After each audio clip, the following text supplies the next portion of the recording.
Betrayed by kings, hunted by the church, and shrouded in mystery, the Knights Templar remain one of history's most enigmatic and captivating forces. What secrets did they hide, and why do their whispers still echo through the corridors of time? The streets of Jerusalem echoed with the cries of triumph and sorrow as the banner of the cross was raised high above the ancient city. After nearly a century of Muslim control, the city was finally recaptured by the Crusaders in 1099. The First Crusade, an ambitious and violent march across unfamiliar lands, had reached its ultimate goal, the Holy City.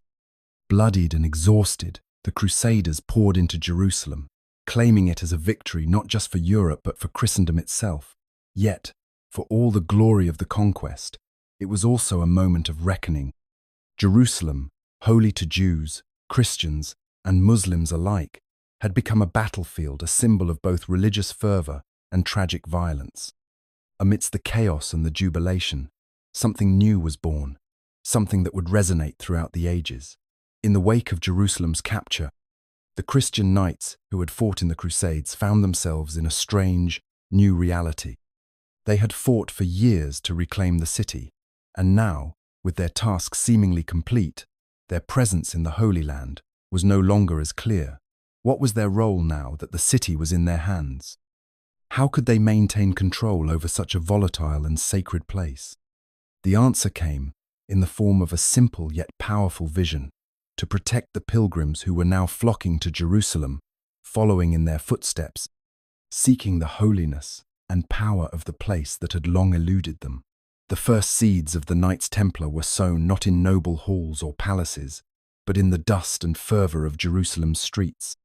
A small band of knights, led by Hugues de Payens, swore an oath of brotherhood to protect these pilgrims.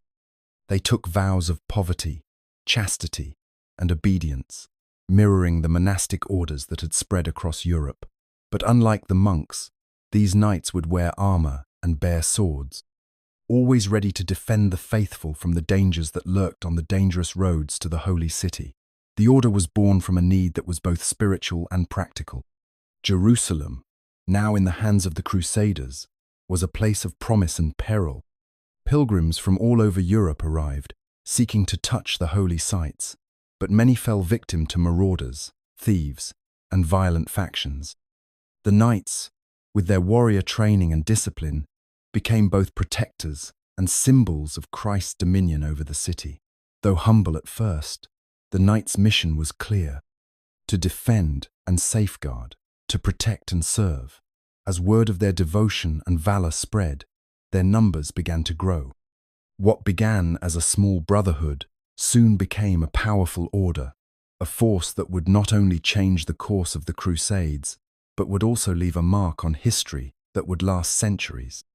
The Templars were born not just of war, but of faith, determination, and a sense of duty that would define them for generations to come.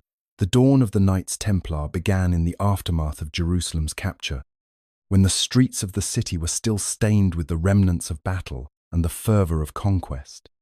Amidst the jubilant celebrations of victory, a small group of knights, united by a singular purpose, took it upon themselves to protect the Christian pilgrims who now poured into the city from all corners of Europe.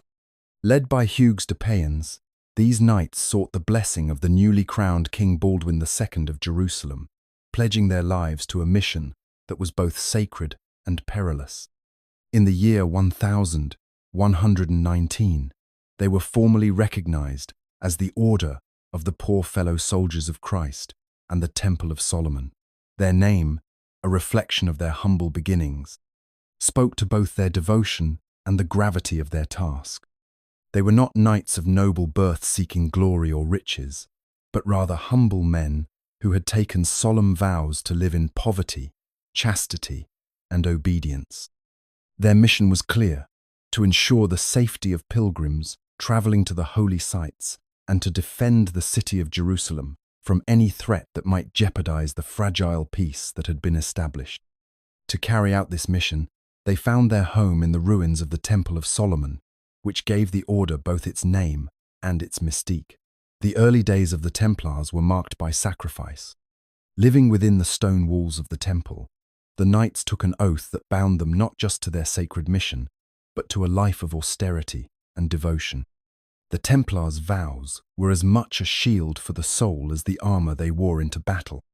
By renouncing personal wealth and family, they dedicated themselves entirely to the service of Christ, seeing their work as a spiritual calling that transcended the world of kings and kingdoms. Their lives were simple, devoid of comfort and excess, focused solely on the safety of those who sought the holy city's blessings. Despite their humble beginnings, the knights' resolve was unmatched. The presence of the Templars soon became a symbol of security in an otherwise volatile region. Their discipline, military training, and unshakable faith set them apart from the many other knights and soldiers of the Crusades. Their primary role as protectors of pilgrims, often traveling dangerous roads and crossing hostile lands, earned them the respect of many. It was not just their fighting prowess, but their dedication to the sanctity of the mission that made them unique. The Templars were soon seen as more than just defenders. They were the embodiment of the Christian knight warriors who fought not for personal gain, but for the glory of God. Their influence began to grow, and with it, the recognition of their importance in the Crusader states. In their commitment to their vows and mission, they became a force that would change the course of history, forging a path toward an enduring legacy that would echo through the centuries. The Temple Mount, rising above the heart of Jerusalem, held a mystique that was as old as the city itself. To the Christian knights who had fought so fiercely to reclaim it, the Mount was more than a physical location. It was the epicenter of their faith, a place of divine connection and deep symbolism. It was here, in the shadow of the ancient stones, that the First Templars found not only their headquarters, but their calling.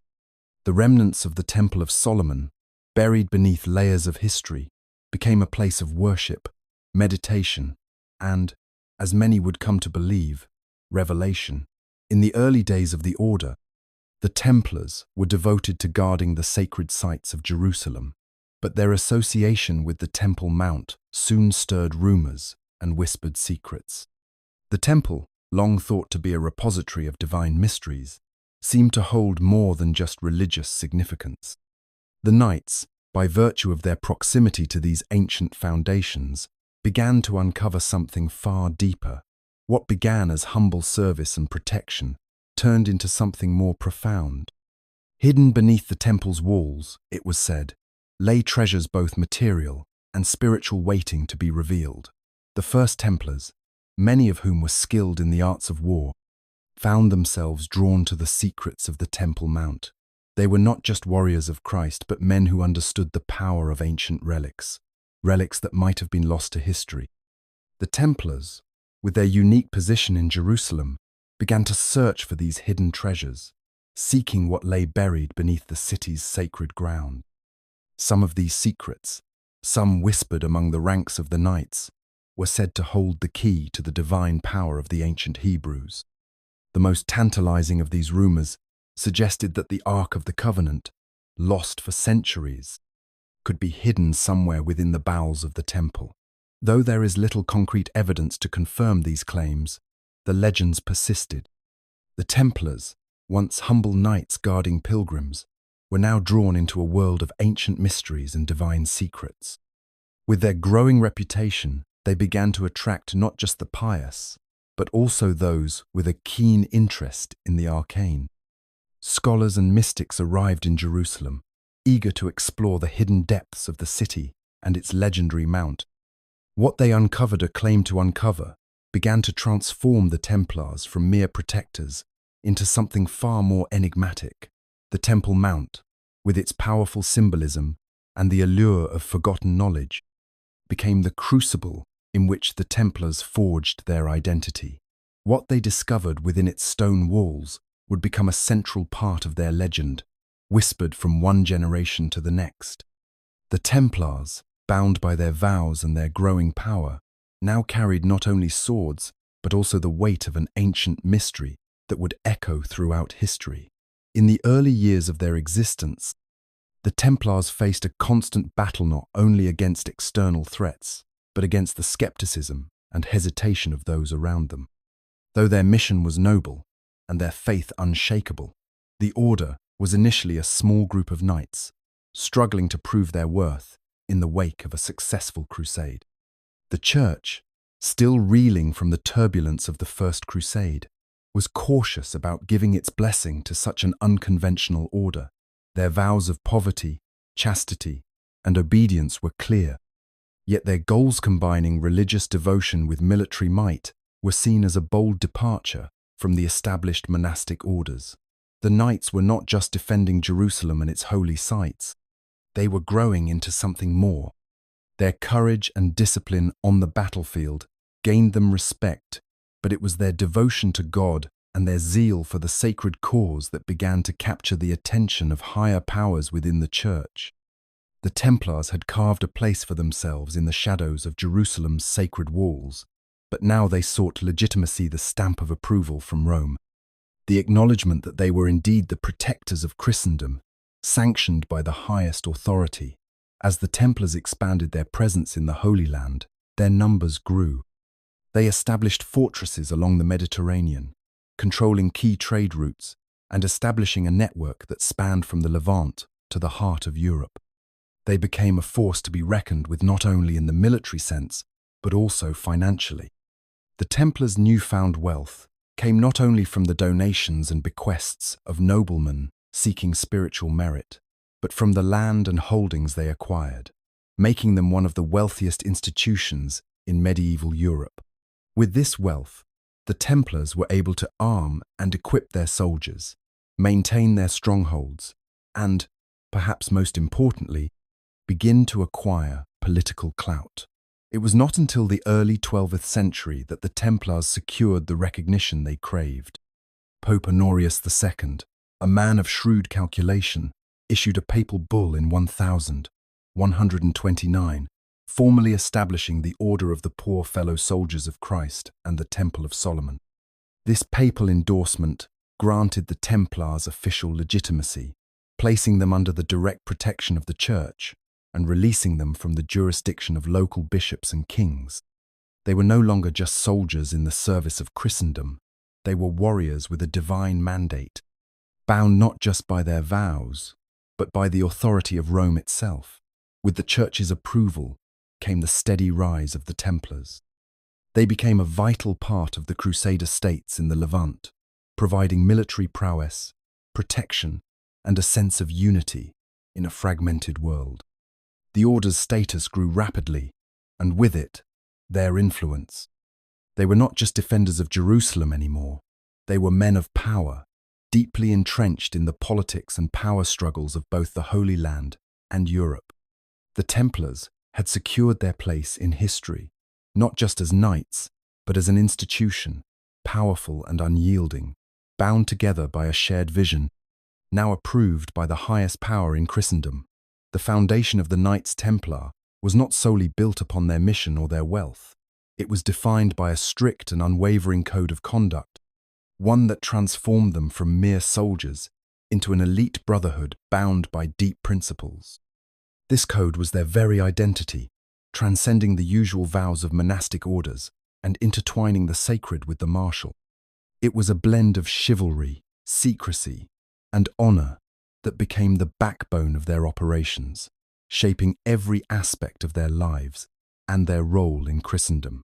First and foremost, the Templars were bound by the chivalric ideals of knighthood bravery, loyalty, and courtesy. These ideals were not just the stuff of knights' tales, but real expectations embedded into their daily lives. As warriors in the service of God, they were expected to defend the faith with unyielding courage and fight for the protection of the innocent, particularly pilgrims making their way to the Holy Land. Their swords were not just weapons but extensions of their devotion to God, the embodiment of their commitment to duty. Yet their chivalric code also demanded that they treat all with fairness and respect, even in the heat of battle.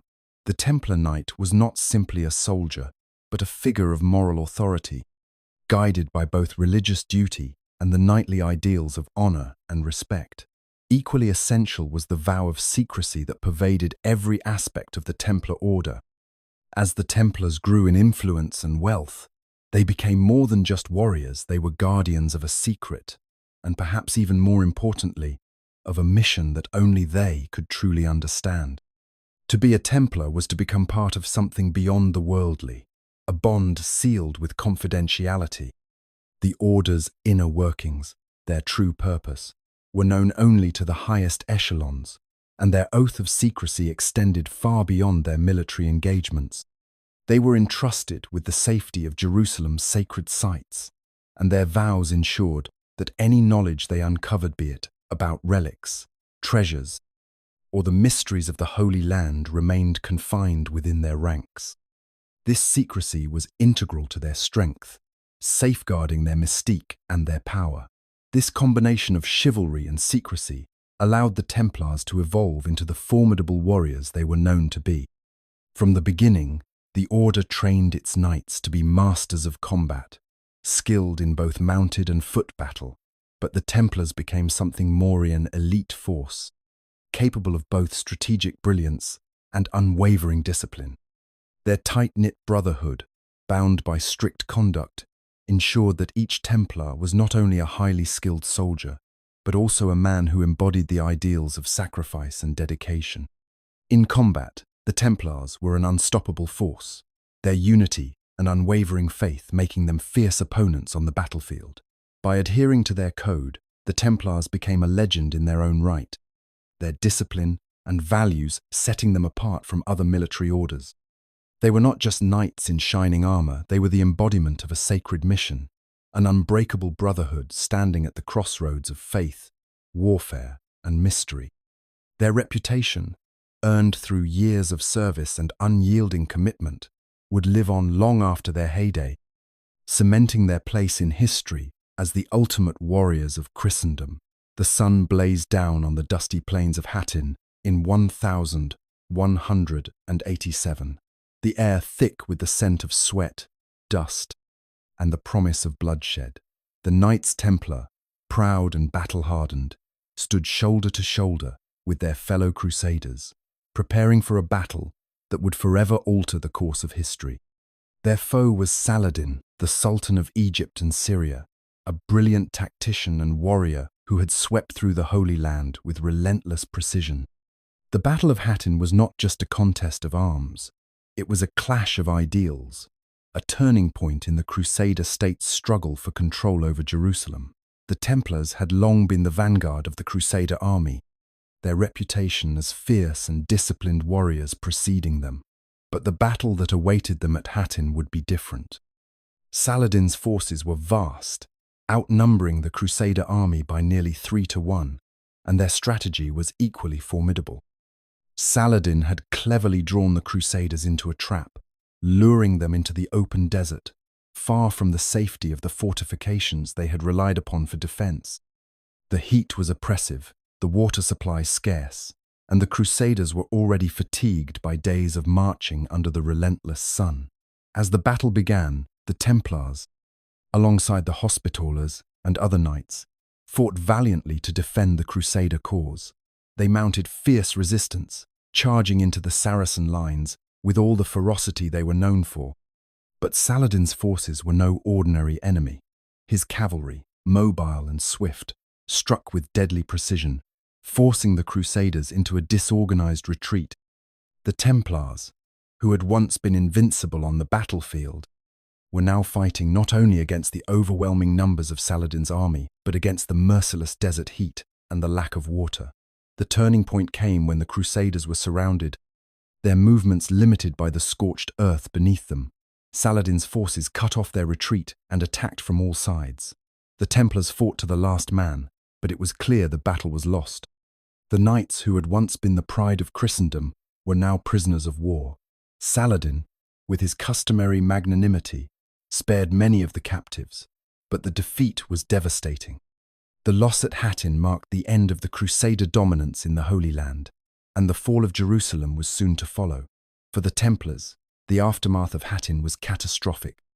The Order's military power was shattered, and many of their knights were either killed or taken prisoner. Their reputation, once unshakable, was now in jeopardy. The loss of Jerusalem to Saladin was a blow to the Christian world, and the Templars, who had sworn to protect it, were left to grapple with the consequences of their defeat. The battle's impact was long-lasting, not only in the loss of sacred land, but in the psychological toll it took on the order. It would take years for the Templars to recover, and their path forward would be marked by both the weight of past failures and the continuing drive to reclaim the Holy Land. The memory of Hattin, where they had fought so bravely yet ultimately fallen, would linger in their minds for generations to come. In the wake of their victories, and with the Holy Land under their control, the Knights Templar set about constructing fortresses that would serve as both military strongholds and symbols of their unshakable presence. These fortifications, strategically positioned across the region, became the backbone of Crusader defense and the core of the Templar Order's power. Acre, Sidon, and Jerusalem were among the most significant locations where the Templars established their castles, each one designed not only to defend, but to assert the dominance of Christendom in the face of growing threats. Acre, situated along the coast, became the jewel of the Crusader kingdom. It was the primary harbour through which much of the Crusader forces and resources flowed. For the Templars, it was essential to have a stronghold here to safeguard the lifeline between Europe and the Holy Land. The castle in Acre was an imposing structure, built to withstand the most formidable sieges. With thick stone walls and fortified gates, it was a beacon of Crusader power, strategically placed to control both land and sea routes. The Templars stationed a large garrison in Acre, ensuring that any movement by Saladin's forces could be quickly intercepted. Further south, Sidon was another key fortress for the Templars. This coastal city, though less significant than Acre, provided a vital connection to the heart of Crusader territories and the surrounding countryside. The fortress there stood as both a military base and a sanctuary for the Templars, who held sway over the surrounding regions. Sidon's castle was built on a promontory overlooking the Mediterranean, giving the Templars an excellent vantage point to monitor movements by both sea and land. From here, they could quickly deploy forces to confront any threat, and they did so often, as the Crusader states were continually under pressure from Saladin's expanding empire. Yet, it was Jerusalem, the heart of Christendom, that remained the crown jewel for the Templars. After the capture of the city in 1099, they quickly took control of key sites within the city, including the area around the Temple Mount. The Templars' headquarters in Jerusalem was strategically located to defend the city and protect the sacred sites from the growing power of Muslim forces. The stronghold was a fortress within a fortress, with towering walls and fortified gates designed to resist the most determined of sieges. From this central position, the Templars not only administered the defense of the Holy Land, but also planned their military campaigns. The castles and fortresses were more than just physical defenses. They were a testament to the Templars' commitment to the protection of Jerusalem and their power in the region. Each one was a symbol of their mission, built not just with stone and mortar, but with the resolve of an order that would stop at nothing to defend the Holy Land. These fortifications, though eventually overcome by the forces of Saladin, stood as enduring reminders of the Templars' influence in the Crusader states and their crucial role in the turbulent history of the Holy Land. Their castles were fortresses of faith and defiance, built to withstand the storm that would eventually come. As the Templars' military might continue to grow, so too did their influence in the corridors of power, most notably at the Vatican. The Order's reputation as elite warriors of Christendom, along with their increasing wealth from vast estates across Europe and the Holy Land, allowed them to forge a powerful relationship with the papacy. This alliance with the Pope became one of the most crucial factors in the Templars' rise to prominence, and, ultimately, in the protection and expansion of their influence throughout Christendom. The Templars were founded with papal sanction, but as time passed, their connection to the Vatican deepened. The Pope, as the spiritual leader of Christendom, recognized the order as indispensable in the defense of the Holy Land, and in return, the Templars pledged their loyalty directly to him. This unique relationship gave the order a level of autonomy that no other military order enjoyed. Unlike other knights and crusaders, who were bound by the secular laws of kings and queens, the Templars were granted special privileges by the Pope. They answered to no one but the papacy itself, giving them unparalleled independence and protection from political pressures. Their growing wealth was another factor that cemented their connection to the papacy. With donations pouring in from the faithful, as well as vast lands and properties acquired through conquest and strategic alliances, the Templars amassed a fortune that rivaled even the richest of European monarchs. The order's banking system, one of the earliest of its kind, became a trusted institution across Christendom. Pilgrims traveling to the Holy Land would deposit their funds with the Templars in Europe, who would then issue them letters of credit to access their funds upon arrival. This financial network made the Templars indispensable to the economic fabric of medieval Europe and added another layer to their growing power. The Vatican, recognizing the political and military importance of the Templars, continued to grant them papal support.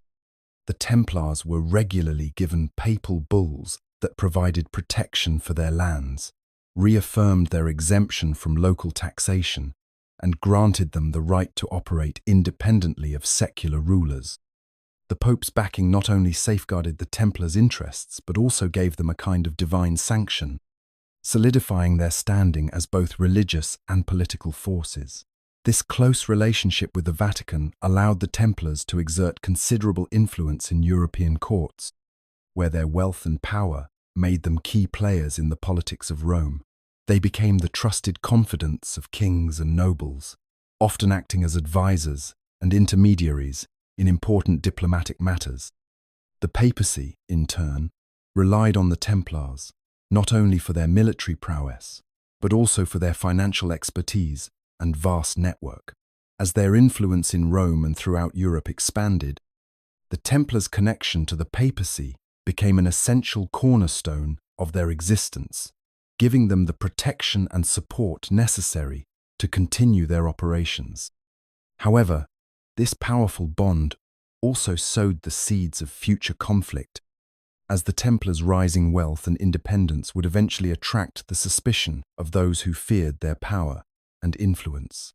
The Knights Templar, from their earliest days in Jerusalem, became closely associated with the protection of sacred relics, a responsibility that extended beyond their military duties. They were entrusted not only with the defense of Christian pilgrims traveling to the Holy Land, but also with the guardianship of some of Christendom's most sacred treasures. Among these relics, none were more coveted or more deeply intertwined with their mystique than the Holy Grail. The Holy Grail, the legendary cup that Jesus Christ is said to have used during the Last Supper, had long been the subject of myth and fervent search. To the Templars, this relic, if indeed it existed, was a symbol of divine power and a connection to the very heart of Christ's earthly mission. Early stories began to circulate that the Templars, in their excavations beneath the Temple Mount in Jerusalem, had uncovered not only ancient treasures, but perhaps the Grail itself. These rumors, whether based in truth or born from the allure of mystery, would fuel centuries of speculation and legend surrounding the Order's secretive mission. The Templars' association with the Grail became a topic of widespread fascination, as their role in the Crusades gave them access to the most sacred and hidden corners of the Holy Land. As they grew in wealth and influence, so too did the rumors of their secret duties. Some claimed the Templars had been entrusted by the Pope to protect the Grail from both Christian and non-Christian forces who sought its immense power. These tales painted the Templars not just as warrior monks, but as the custodians of a profound religious secretan order devoted to keeping the Grail and other sacred artifacts from falling into the wrong hands. These stories began to spread far beyond the Holy Land, reaching the courts of Europe and the common folk alike. The Templars, with their wealth and mysterious operations, were said to possess knowledge and access to divine secrets unknown to ordinary men. The notion of the Templars guarding the Holy Grail became so ingrained in the popular imagination that it was almost inseparable from their identity. In literature and later in tales of chivalry, they were depicted as a group not only focused on military campaigns, but also dedicated to a spiritual quest, the nature of which was veiled in secrecy. The knights, sworn to silence, were said to have held clandestine rituals and engaged in covert missions to safeguard these relics, keeping them hidden in plain sight or within their most secure fortresses. Whether they ever possessed the Holy Grail, however, remains a question without answer. The legends that grew around the Templars and their alleged search for the Grail only enhanced their mystique, making them figures of both reverence and suspicion. In time, the search for the Holy Grail became as much a symbolic journey as it was a literal one. For the Templars, the quest represented their devotion to Christ and their role in preserving the divine heritage of Christianity. The secrecy and mystery that surrounded their mission, whether grounded in truth or myth, would only serve to deepen the allure of the order and its place in history, forever intertwined with the search for one of the greatest relics of all time. The Knights Templar were bound together by more than just their military mission. They were united by a profound sense of brotherhood, a bond that ran deeper than blood. Membership in the order was not simply a matter of joining a religious order. It was an initiation into a secretive world where only the chosen few were privy to its inner workings.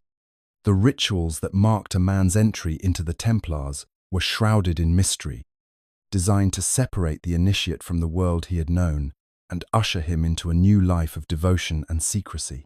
Initiation into the Templar order was a solemn and deeply spiritual process.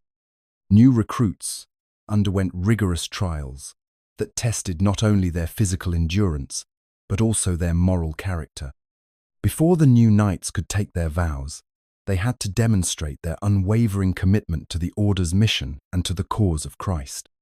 Upon their successful completion of these trials, they would take the sacred oaths of poverty, chastity, and obedience, swearing fealty to the Pope and their fellow knights. These oaths were not mere formalities. They were binding promises, representing a total surrender of personal will for the good of the order. The ceremony itself was steeped in ritual. With a sword laid before him, the initiate would kneel and place his hands upon it, pledging his loyalty to God, the Church, and the Templar cause. The new knight was often dressed in white, symbolizing purity and the divine calling that he had answered. Once the vows were sworn, the initiate would rise as a fully fledged member of the order, bound by a brotherhood that transcended familial ties and secular loyalty. The bond between a Templar and his fellow knights was forged through shared sacrifice, hardship, and an unyielding commitment to the mission. But it was not just the external ceremonies that defined the Templars' life. Their internal practices were equally secretive and steeped in mysticism. The Templars were known to perform rituals that were whispered about but rarely understood by outsiders. Much of their spiritual and ceremonial life took place behind closed doors, away from the eyes of the common folk. The exact nature of these rituals is largely unknown, but they were believed to involve elements of Christian mysticism, possibly drawing upon esoteric knowledge and ancient traditions that the Templars had encountered in the East during the Crusades. The secrecy that surrounded the order was paramount. Templars were sworn to silence about the details of their activities, and any attempt to reveal the order's inner workings was met with severe punishment. This strict code of secrecy only fueled the growing legends about the Templars' hidden knowledge and mysterious practices. To outsiders, the knights' quiet, disciplined demeanor, combined with their wealth, power, and mystique, created an image of a secretive society guarding ancient and holy truths. Over time, this aura of mystery surrounding the Templars would lead to much speculation, and many myths and rumors would arise. Were they privy to hidden knowledge? Were their rituals tied to ancient secrets that predated Christianity? The truth, buried beneath layers of legend, remains elusive. However, What was clear to those who lived within the walls of the Templars' castles was the powerful, almost otherworldly bond. They shared a brotherhood that would shape their destiny for centuries to come.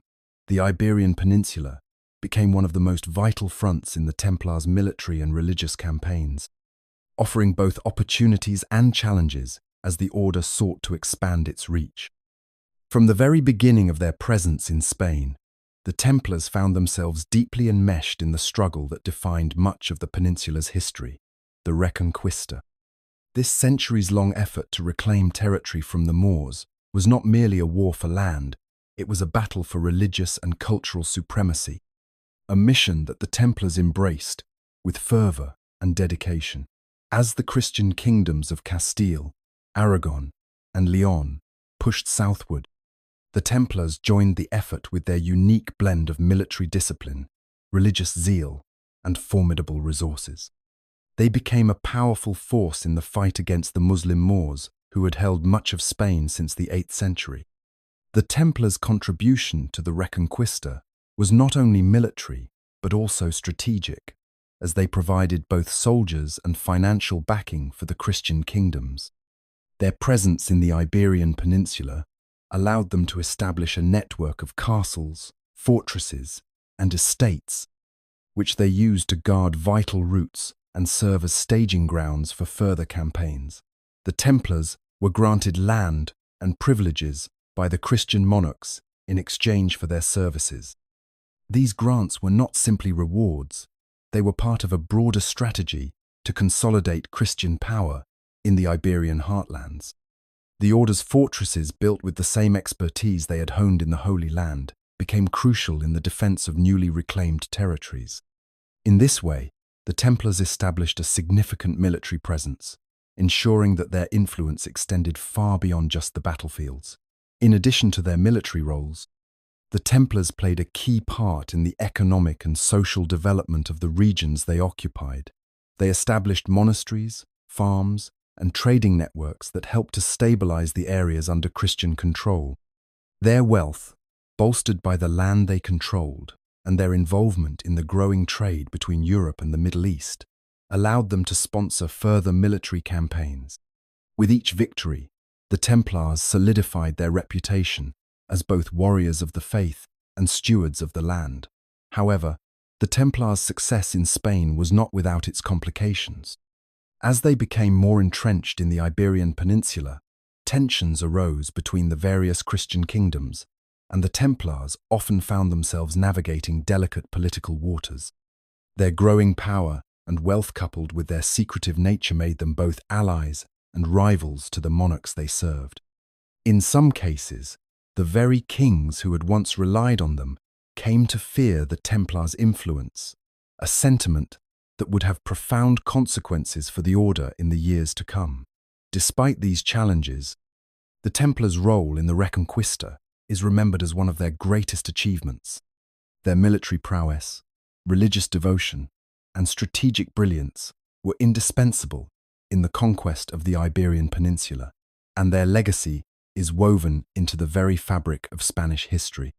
As the Moors were gradually driven from Spain, the Templars' place in the narrative of religious warfare was firmly established, and their influence in the region only deepened. Their impact in Spain would resonate long after the Reconquista was completed, leaving an indelible mark on the history of the Iberian Peninsula. The rivalry between the Knights Templar and the Knights Hospitaller is one of the most enduring and complex narratives in the history of the Crusader orders. Both groups were established with similar goals: to protect Christian pilgrims, defend the Holy Land, and secure the safety of the Christian faith. However, the tension between them ran deep, marked by differences in approach, philosophy, and their growing political and religious influence in Europe. From their inception, the Hospitallers and the Templars operated in parallel but distinct spheres. While the Templars, with their military prowess and disciplined structure, focused on defending the Crusader states and engaging in direct combat, the Hospitallers initially concentrated on providing medical care to pilgrims. Over time, however, both orders grew in wealth and military influence, and their territories expanded.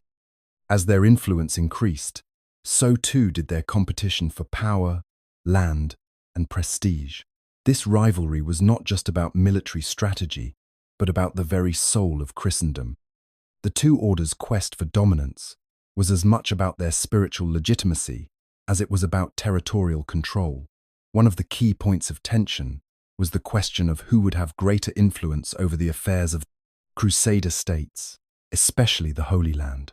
Both groups were directly involved in the defense of Jerusalem, yet their methods and intentions often clashed.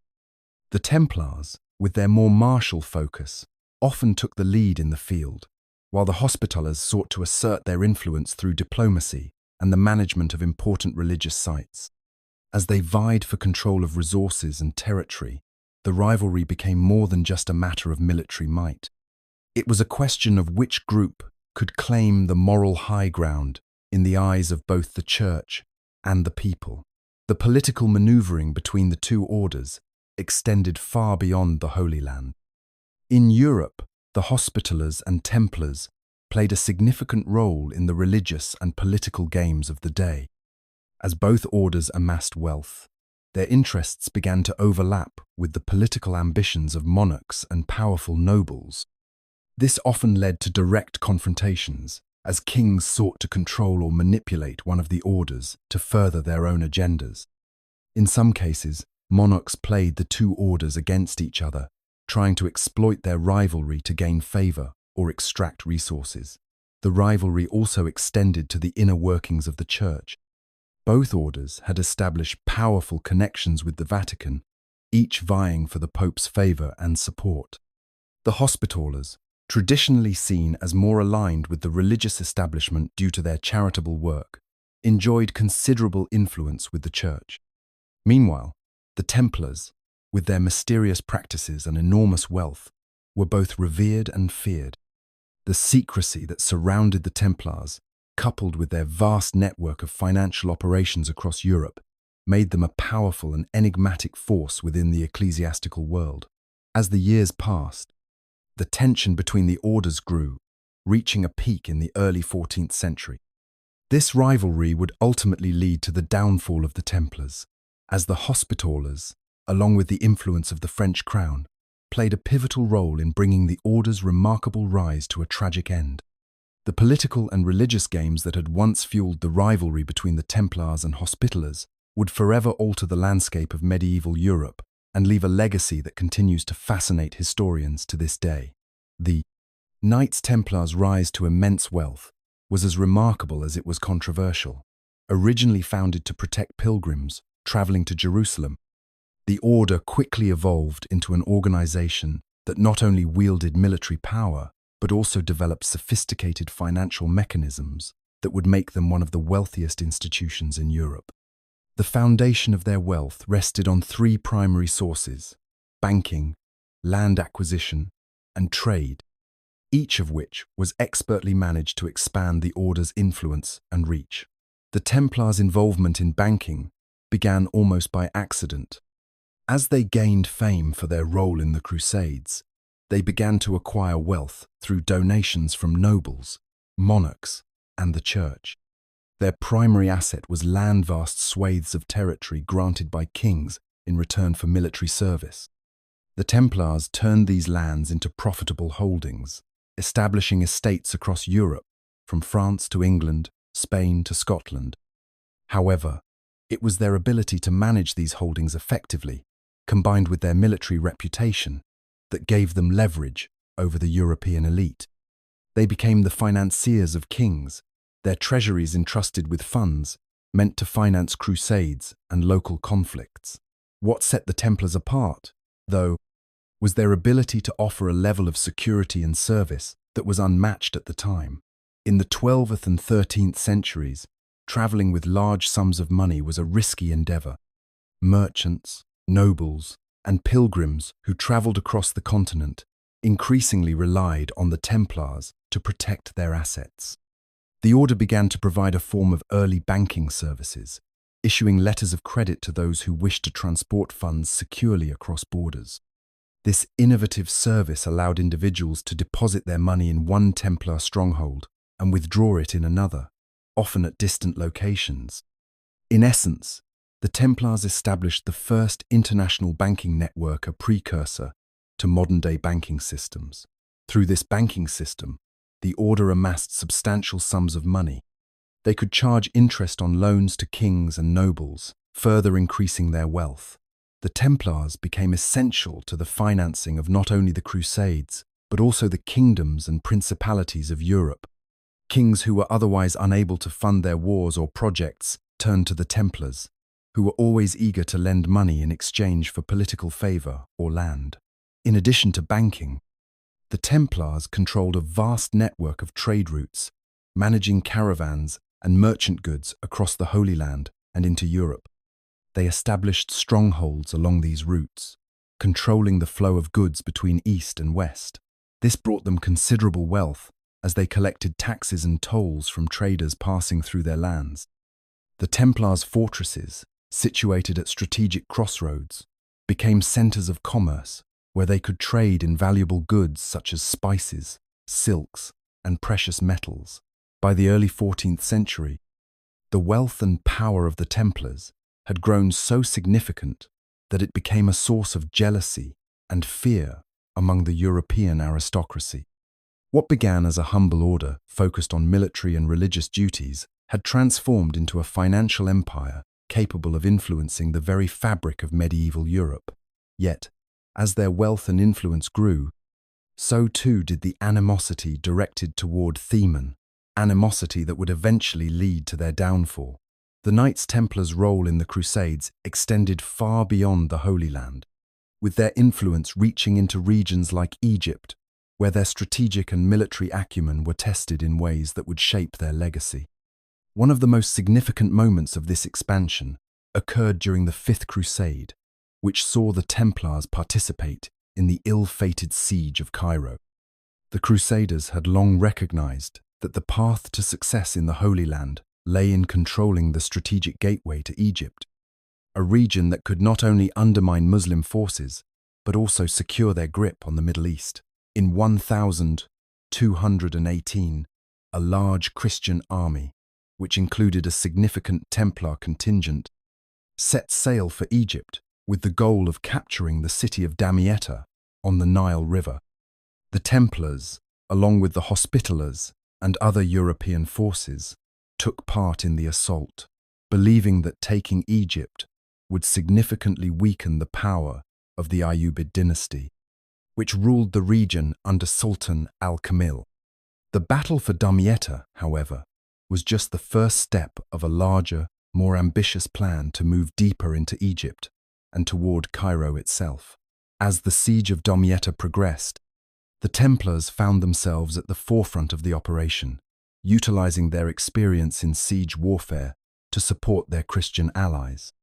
They constructed fortifications, launched raids, and engaged in direct combat, showcasing their military prowess and dedication.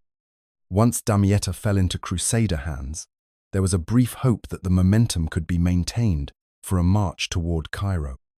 The Templars, eager to advance their cause and expand their influence, pushed for this next step, but it was fraught with complications. The Crusaders, weakened by disease, supply shortages, and internal divisions, found themselves at a crossroads. The ill-fated decision to march further south toward Cairo ultimately proved disastrous. The Templars, who had initially been victorious, faced harsh opposition from the Ayyubid forces, who had reinforced their position.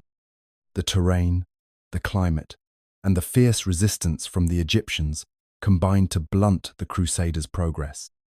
In addition, the political and religious fractures among the Crusader leadership, compounded by their overconfidence, further hindered their efforts. The Egyptians, led by Sultan al-Kamil, were able to turn the tide of battle, forcing the Crusaders into a retreat. The failure of the Fifth Crusade to capture Cairo, despite the initial successes in Damietta, marked a turning point for the Templars in their involvement in the Crusades beyond the Holy Land. Their military decisions, while bold, were not enough to overcome the strategic challenges of Egypt and the outcome was a sobering reminder of the limits of Christian power in the region. Though the Templars would continue to fight on behalf of the Crusader states, their Egyptian campaigns highlighted the growing challenges they faced as their influence began to wane. The failure in Egypt would resonate within the order for years, contributing to the shifting dynamics of power between the Templars and the growing political forces of the time. The influence of the Knights Templar in Europe was as much political as it was military, their reach extending deep into the courts of monarchs and the halls of power. With their vast wealth and their strategic involvement in the Crusades, the Templars became indispensable allies to the European nobility. They were not just warriors defending the Holy Land. They were key players in the political and economic arenas of medieval Europe. The order's rise to prominence coincided with a period of consolidation and centralization in many European kingdoms. Kings such as Philip IV of France and Richard the Lionheart sought the Templars' military prowess and, perhaps more importantly, their financial resources. The Templars, with their vast landholdings, control over trade routes, and sophisticated banking system, had become a financial powerhouse. By providing loans to monarchs, financing wars, and managing vast estates across Europe, they ensured their place at the table of European politics. Templars' involvement in royal courts was not just limited to financial support. They often played the role of advisors, helping shape policies and strategies. For monarchs facing external threats, the Templars were a crucial asset. Their military expertise was invaluable, and their ability to raise and equip troops with remarkable efficiency made them essential allies in times of war. Kings relied on the Templars for counsel on military affairs, often sending them on diplomatic missions or entrusting them with key strategic objectives. One of the Templars' most significant alliances was with the French crown. King Philip IV, desperate to fund his wars and secure his authority, turned to the Templars, borrowing vast sums of money. But as his financial struggles deepened, Philip's reliance on the Templars grew increasingly strained. His desire for their wealth and his growing debt led to a series of political maneuvers that ultimately resulted in the tragic downfall of the order. In 1307, under pressure from Philip IV, the Templars were arrested, their assets seized, and their leaders tortured and executed in a move that shocked the Christian world. The relationship between the Templars and other European monarchs was complex, driven as much by necessity as by trust. Some monarchs saw the Templars as invaluable allies, while others resented their power and autonomy. The Templars had become a force to be reckoned with, wielding influence not only through military strength, but also through their control over financial systems that stretched across borders. Their power, however, proved to be both a blessing and a curse. Their unrivaled wealth and independence made them indispensable to European rulers, but it also made them targets. Even as the order was persecuted and ultimately disbanded, the legacy of their influence continued to shape European politics. The networks they built in Europe, the alliances they forged, and the lands they controlled left a lasting mark on the medieval political landscape. The Templars' ability to navigate the intricate web of European nobility and their unparalleled military and financial might solidified their place in history as one of the most powerful and enigmatic orders of their time. As the Templars grew in wealth and influence, their secretive nature sparked rumors and speculation. Their esoteric practices and hidden knowledge became the subject of much intrigue and fascination, with whispers of occult rituals and alchemical experiments weaving through the courts of Europe. Though the order's primary mission was to defend Christianity and protect pilgrims, the mysteries surrounding them began to fuel legends that blurred the line between fact and fantasy. Among the most persistent rumors was that the Templars had access to secret knowledge, ancient texts, hidden relics, and arcane wisdom brought back from their time in Jerusalem. Some claimed that, in their excavations beneath the Temple Mount, the Templars had uncovered a treasure trove of forbidden knowledge, including lost scriptures or even the fabled Holy Grail. This secret cache, was said to include sacred texts and alchemical secrets that could transform base metals into gold or grant immortality. The fact that these mysteries were never publicly revealed only deepened the mystery surrounding the order. The fascination with Templar mysticism was not limited to mere speculation. The Templars themselves, with their commitment to secrecy and their exclusive inner circles, were often rumored to have been involved in occult practices, rituals that were not purely Christian but steeped in the arcane traditions of the ancients. This idea was perpetuated in the absence of concrete knowledge, as the Templars themselves remained tight-lipped about their rituals, adding to their enigmatic allure. Members of the order were said to have undergone initiations, shrouded in secrecy, where they swore oaths that bound them not just to their military and spiritual duties, but also to a deeper, more arcane tradition. The rise of alchemy, Kabbalah, and other mystical arts during the medieval period coincided with the Templars' ascent in power. In the courts of Europe, as well as in the quiet chambers of Templar fortresses, there was increasing interest in the mystical and esoteric. Some scholars and alchemists found common cause with the Templars, believing that their secret knowledge could unlock the mysteries of the universe. The Templars, with their vast network across Europe, could have easily facilitated the spread of such knowledge, incorporating it into their own esoteric practices. As the order grew in prominence, these rumors intensified, especially during times of political tension and persecution. When King Philip IV of France began his campaign to destroy the Templars, the charge of heresy was levied against them, and their alleged secret practices became one of the central accusations. The Templars were accused of worshipping idols, practicing forbidden rites, and engaging in occult rituals. The allegations, though largely unsubstantiated, were used as a pretext to disband the order and seize its wealth. Despite the destruction of the Templars, the myth of their occult involvement lived on. The secret knowledge they were said to possess continued to fuel the imaginations of generations that followed, from the early days of Freemasonry to modern-day conspiracy theories. The connection between the Templars and the secret arts remains one of the most enduring aspects of their legacy, as their true practices remain cloaked in mystery. Whether they were truly involved in the occult, or whether these stories were the result of myth and legend, the Templars' association with secret knowledge has ensured that their story continues to captivate the world's imagination.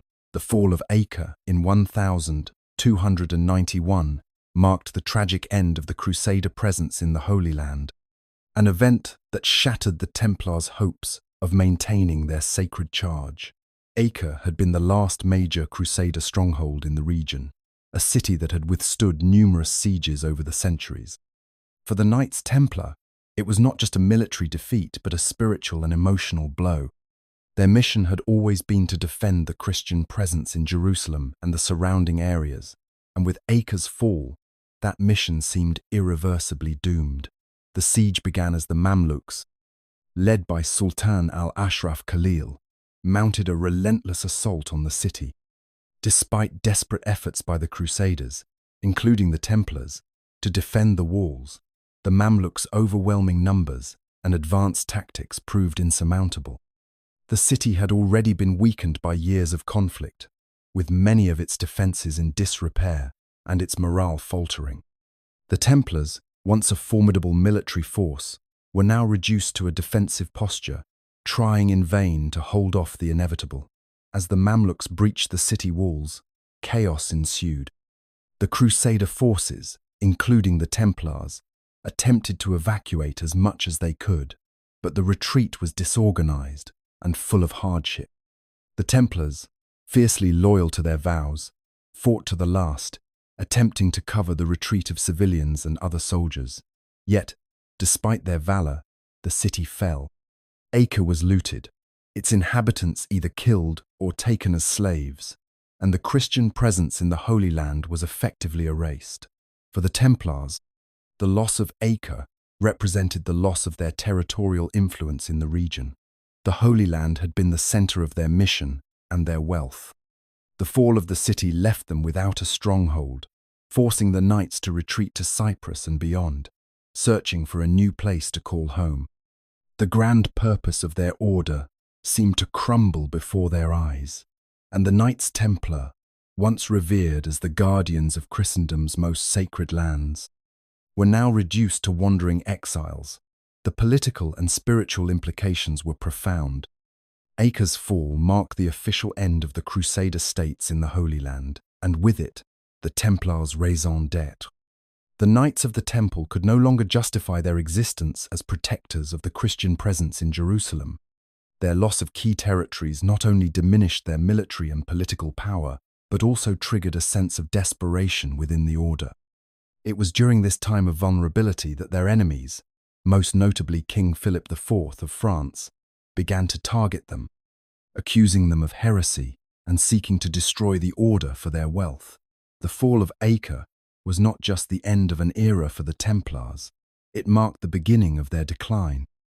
What had once been a noble and powerful military order was now caught in a struggle for survival, both on the battlefield and in the political intrigues of Europe.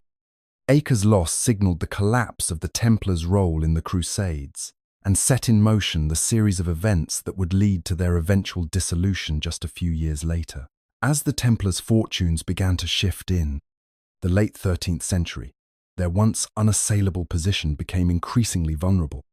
The fall of Acre in 1291 had left the order with no clear purpose in the Holy Land, but it also left them exposed to new threats. Among the most dangerous was the growing suspicion that surrounded the Templars, largely fueled by their enemies within the church and secular authorities. For years, rumors had swirled about the secretive nature of their rights, their wealth, and their power. Yet it was the rise of the Inquisition in the early 14th century that would cast the darkest shadow on the order's future. The medieval Inquisition had long been a tool of the Catholic Church to root out heresy, and by the time the Templars began to fall under suspicion, the Inquisition was already well established. The Church, in its quest to maintain orthodoxy and control, often used the Inquisition to attack those it perceived as threats. The Templars, with their secretive rituals, vast wealth, and complex hierarchy, had long been the subject of whispered accusations, but it wasn't until King Philip IV of France turned his eyes on them that the full power of the Inquisition would be used against the order. In 1307, on the orders of King Philip, the Templars in France were arrested, accused of blasphemy, idolatry, and heresy. The charges were fabricated, but the king sought to destroy the order for his own political and financial gain. The Templars were accused of performing bizarre rituals, including the worship of an idol called Baphomet, engaging in secret sexual practices, and denying Christ. These allegations were taken up by the Inquisition, which was quick to follow Philip's orders and begin interrogating the captured knights. The torture of Templar members began soon after their arrest. Under the brutal methods of the Inquisition, many knights were forced to confess to crimes they had not committed, including heretical acts and rituals that were never a part of Templar practice. These confessions, extracted under duress, were then used as evidence to condemn the order. The Templars, once esteemed as defenders of Christendom, were now branded as heretics, their sacred vows and oaths twisted into accusations of blasphemy. Despite the clear injustice of the charges, the Inquisition pressed on, and the Pope, Clement V, too weak to oppose King Philip, eventually succumbed to the pressure. In 1312, the Pope officially disbanded the Knights Templar, citing their alleged heresy as justification. The order's lands and wealth were seized by the Church and the Crown, and many Templars were burned at the stake. The shadow of the Inquisition forever altered the legacy of the Templars. Once celebrated as champions of the Christian faith, they were now reduced to symbols of corruption and betrayal in the eyes of many. Though the accusations of heresy were largely unfounded, the damage to their reputation was irreversible. The Templars' final years under the Inquisition left a stain on their honor that would endure through history. and the secrets they had once guarded so fiercely were buried beneath layers of false accusations and darkened truths. King Philip IV of France, known as Philip the Fair, had long eyed the wealth and power of the Knights Templar with a sense of deep resentment and envy. The Templars, once esteemed for their military prowess and religious devotion, had accumulated vast lands, fortunes, and influence throughout Europe. Their immense wealth had made them a powerful force not only in the Holy Land but also across Christendom. However, King Philip, whose financial difficulties were mounting due to his lavish spending and costly wars, saw the Templars as a convenient target for his greed and personal ambitions. In the early 14th century, Philip found himself in an increasingly precarious position. He was deeply in debt to the Templars, having borrowed significant sums for his wars and royal expenditures. With the Order's treasure and resources under his control, he could resolve his financial troubles and strengthen his political position. Yet, Philip's motivations went beyond mere wealth.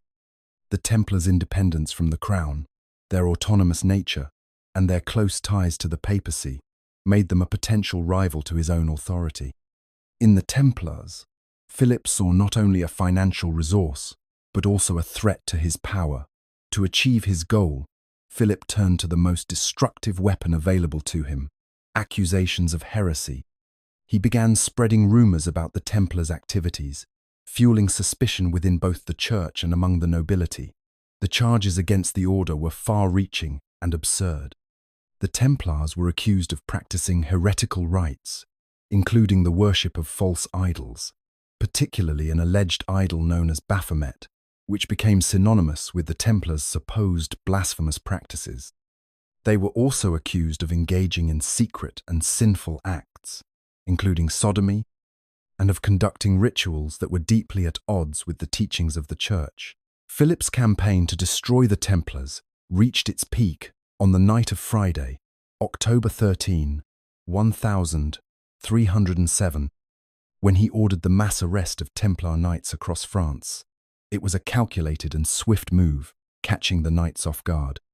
The king's men stormed the Templar commanderies, arresting hundreds of knights, seizing their assets, and accusing them of crimes that had been fabricated and exaggerated. Torture was employed to extract confessions from the arrested knights, some of whom were forced to admit to charges that they had never committed, under the brutal duress of the Inquisition. With the charges of heresy, sodomy, and secrecy in hand, Philip presented the Templars as a grave threat to the Christian faith. The trials began, and the knights were subjected to prolonged interrogations in front of ecclesiastical courts, which were often biased and manipulated by the crown. Though many of the confessions were later recanted or proven false, the damage had already been done. The accusations had successfully tarnished the order's reputation, and the political momentum was now in Philip's favor. By the time Pope Clement V, under pressure from Philip, disbanded the Templar order in 1312, the trials had irrevocably shattered the once proud Knights Templar. Though the charges were largely unfounded, Philip's vendetta and manipulation of power had brought about the order's downfall, marking one of the most significant betrayals in medieval history. On the fateful night of October 13, 1307, the Templars' world was turned upside down. King Philip IV of France, driven by greed and political ambition, ordered the mass arrest of the knights. Across France, hundreds of Templars were captured in a sweeping raid that shattered the order's centuries-old secrecy and autonomy.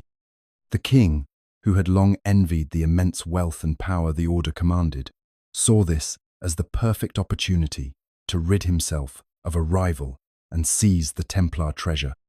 The arrests were swift and brutal, carried out with the ruthless precision of a king determined to crush his enemies.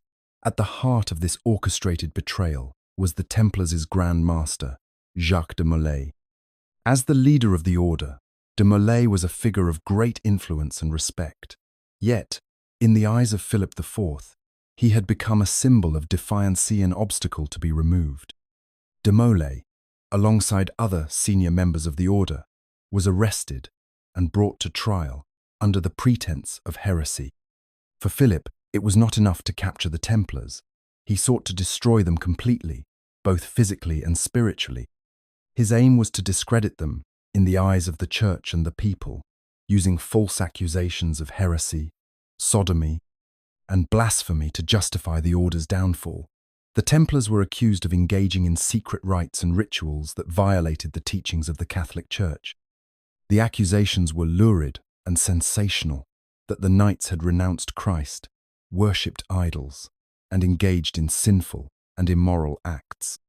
These charges, based largely on coerced confessions and fabricated evidence, were then used to manipulate the public and the papacy. The king's influence over Pope Clement VI, who was already under immense pressure from Philip, sealed the Templars' fate. Despite their cries of innocence, the knights were subjected to interrogation and torture under the pretext of rooting out heresy. Across Europe, similar arrests took place, and the Templar network crumbled as regional leaders, fearing for their own safety or tempted by Philip's promises, turned against their former allies. The once mighty order, which had once commanded respect across Christendom, was now hunted, its members disgraced and scattered. But it was not just the Templars who suffered. The betrayal rippled through the broader political landscape, as those who had supported the order or benefited from its wealth and influence were caught in the crossfire. Jacques de Molay, as Grand Master, stood firm in his belief in the order's purity, despite the intense pressure to confess to the charges levied against him. His resolve would lead to his eventual trial, where he would be found guilty of heresy and sentenced to death. As the Templars were destroyed from within and betrayed by those they had once trusted, the legacy of the order was irrevocably altered, marked by the political maneuvering of a king eager to consolidate his power and wealth at any cost. The arrest of the Templars marked the beginning of the end for a once glorious institution, whose mystique would linger in the shadows for centuries to come. The fate of the Templars grew darker as the trials began, and their suffering intensified under the hands of their captors. The initial arrests were merely the prelude to a far more harrowing chapter in the order's demise: the torture and forced confessions. Jacques de Molay and many other knights were subjected to unimaginable physical torment in an attempt to extract admissions of heresy, sodomy, and sacrilegious practices. The medieval methods of torture were brutal, cruel devices like the strappado, the breaking wheel, and the stretching rack were employed with merciless efficiency, leaving their victims mangled and broken. The confessions that followed were not the result of guilt, but of agony. Many knights, who had once stood resolute in their vows, buckled under the unbearable pain. What was once a noble, elite order of warrior monks now became a group of men reduced to desperate pleas for mercy. The confessions they provided, often contradicting each other and themselves, became the foundation for the public trials. The coerced admissions painted the Templars as blasphemous heretics, engaging in pagan rituals, renouncing Christ, and committing vile acts in secret ceremonies. But it was not only the physical torture that desecrated the order. The trials became a grotesque spectacle, broadcast across Europe as a means to further discredit the Templars and their supporters. The Church, complicit in its failure to protect the order, was forced to give its seal of approval to the trials, despite the blatant injustice of the proceedings. Pope Clement V, who had been under Philip's thumb since the beginning, was powerless to intervene. The scandals surrounding the trials would stain the reputation of the Church itself, casting doubt on the legitimacy of both the monarchy and the papacy. Public trials became an opportunity for political gain, with local leaders eager to distance themselves from the Templars in exchange for favour or land. The knights, once lauded as defenders of the faith, now found themselves paraded as criminals, their names dragged through the mud. Each trial, each confession, each public humiliation was a calculated move in the larger game of power, money, and influence that King Philip had orchestrated. The growing scandal reached far beyond the confines of the royal court. Whispers filled the streets and courts of Europe, questioning the validity of the charges, the methods of the trials, and the true intentions of those pulling the strings behind the scenes. Despite the overwhelming pressure and suffering, some Templars held fast to their innocence, refusing to yield to the false accusations. Jacques de Molay himself, when confronted with the allegations, denied them until his dying breath. Even in the face of unbearable torture, he held firm, refusing to implicate the order he had sworn to protect. The public trials, the forced confessions, and the growing scandal surrounding them only further solidified the Templars' mystique. In their suffering, they became martyrs to some, villains to others, but their fate would forever remain a chapter of tragic betrayal and lost glory. The day of Jacques de Molay's execution came with an air of inevitability, a dark finality that marked the end of the Templar Order's centuries-long existence. The last Grand Master, once revered as the leader of a mighty military and religious order, now stood condemned before a crowd that gathered not out of reverence but to witness his fall. After enduring months of humiliation, torture, and forced confessions, de Molay was led to the execution site with an unbroken resolve. His face, though pale from his trials, showed no sign of fear, only a quiet, dignified defiance that seemed to challenge the very world around him. The execution was to be both brutal and symbolic. He was to be burned at the stake, a fate reserved for the most treasonous of criminals. The flames would consume him, but in his final moments, he would leave a mark that would echo through history.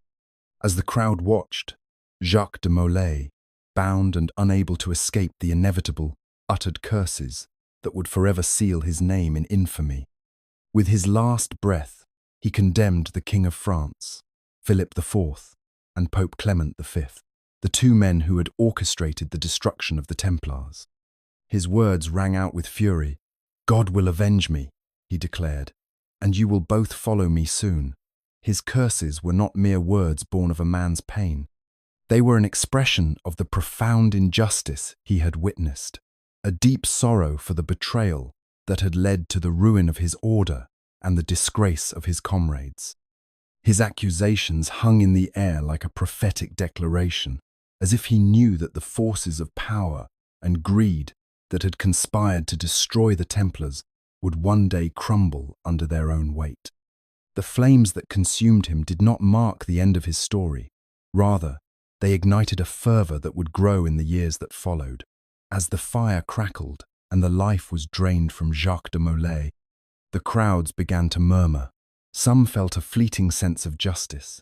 Others, especially those who still believed in the Templars' cause, saw in his death the ultimate martyrdom. But beyond the immediate horror of his execution, the curses he uttered seemed to take root in the hearts and minds of many. The Pope, in his fragile position, would indeed soon meet his own end, dying shortly after de Molay's execution.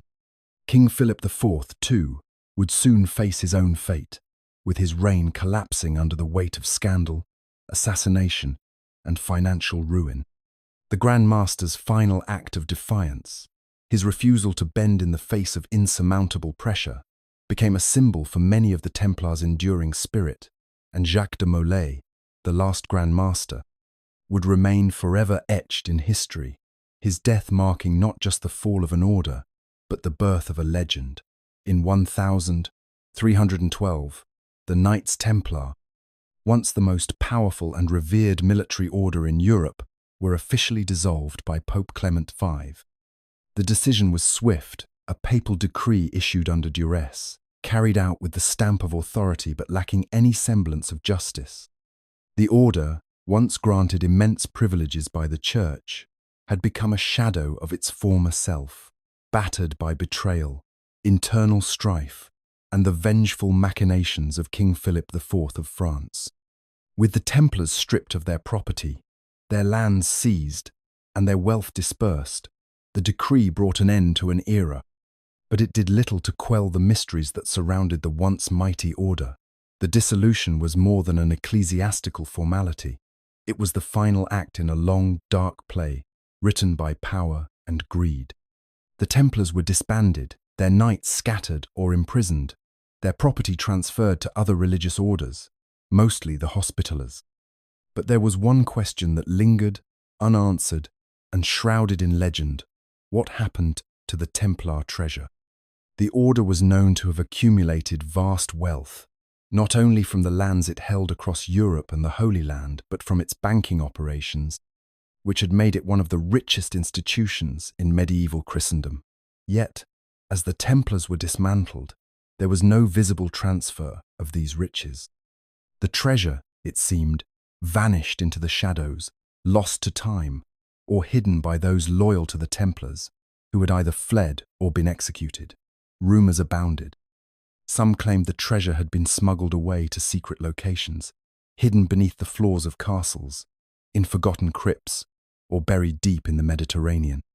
Others whispered that the Templars had been entrusted with relics of immense power, including the Holy Grail itself, and that these objects of sacred importance had been taken to a secret resting place, known only to a few.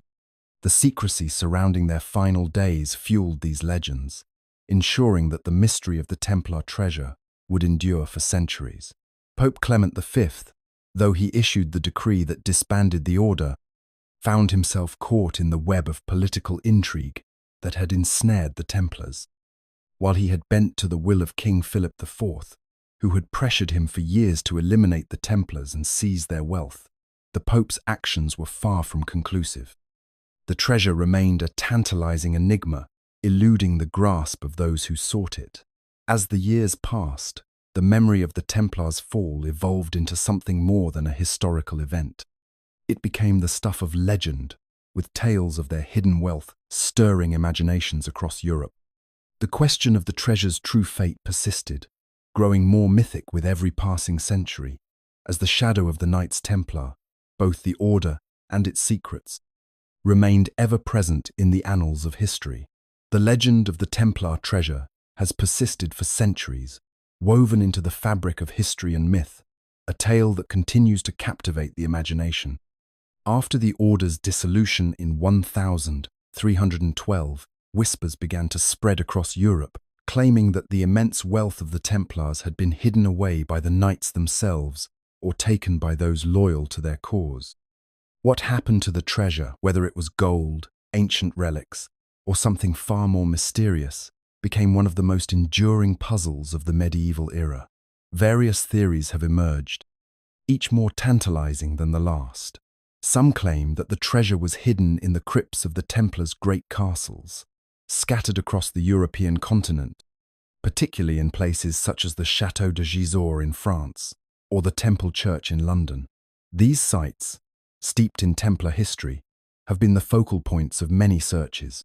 For centuries, treasure hunters and scholars alike have scoured these locations, but the treasure has yet to be uncovered, leaving many to wonder if it lies still beneath the earth, hidden in plain sight. Others suggest that the treasure was secreted away in the far reaches of the world, beyond the familiar territories of Europe. The Americas, especially the region now known as the United States, have long been rumored to hold the key to the Templars' lost wealth. The story goes that some Templars, facing imminent destruction in Europe, sailed across the Atlantic, carrying their treasure with them. The mysterious Oak Island in Nova Scotia, Canada, is often cited as the site of a hidden vault containing the Templar wealth. Numerous expeditions have been launched to uncover the treasure beneath the island's soil, though none have yielded definitive results. Yet, the legend endures, with new theories constantly emerging, each offering a tantalizing clue that draws explorers back to the island again and again. One of the most enduring theories ties the Templar treasure to the Holy Grail. For centuries, it was believed that the Templars were custodians of the Grail, guarding its sacred secrets. The treasure, in this version of the tale, could be more than mere gold. It might be the very vessel that Christ used at the Last Supper, a relic of immeasurable power and significance. This idea gained further traction through popular literature and film, especially in works like the Da Vinci Code, where the Grail's connection to the Templars and their treasure became a central plot point. While this is certainly a romanticized interpretation, it has fueled interest in the search for the Grail and the possibility that it, too, was hidden away by the Order. Over time, the search for the Templar treasure has become more than a mere pursuit of gold. It has transformed into a cultural quest, a journey into the depths of mystery and the unknown. The treasure, whether it exists in a tangible form or as a collection of lost histories, remains one of the greatest unsolved riddles of the medieval world. Every new discovery, every new theory, only adds to the allure of the treasure, keeping the legend of the Templars alive, a haunting reminder of what was lost and what might still be waiting to be found. The rise of the Freemasons is often intertwined with the enigmatic legacy of the Templars, particularly in the centuries following the Order's dramatic fall. As the Templars were disbanded and their treasures scattered to the winds, their mystique did not vanish.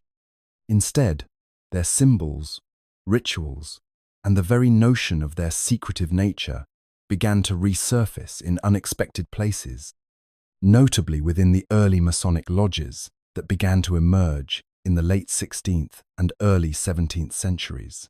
While there is no direct historical evidence to conclusively link the Templars to the Freemasons, the symbolic connections between the two are impossible to ignore.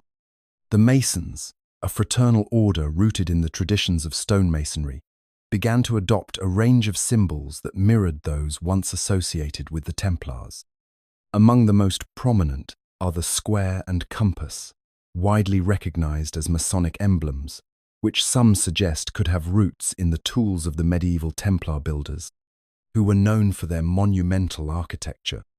The notion of a secretive, elite group guarding esoteric knowledge also found a home in both orders, with the Masons increasingly focusing on rituals and ceremonies that, to the uninitiated, seemed shrouded in mystery, much like those of the Templars. Furthermore, Freemasonry's use of allegorical storytelling, based on the building of King Solomon's Temple, is often seen as a direct descendant of Templar traditions.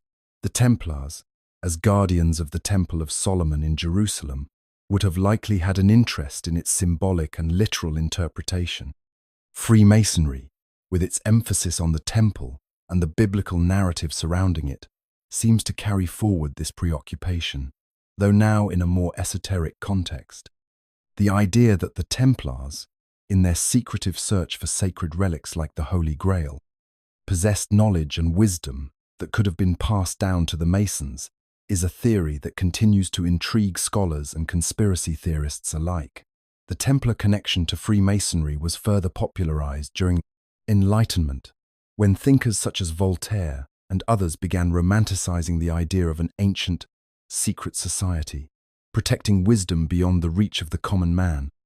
The Freemasons, with their focus on enlightenment, personal betterment, and secrecy, fit this narrative, and many were quick to embrace the idea that they were the spiritual heirs to the Templars, inheriting their mantle as keepers of hidden knowledge.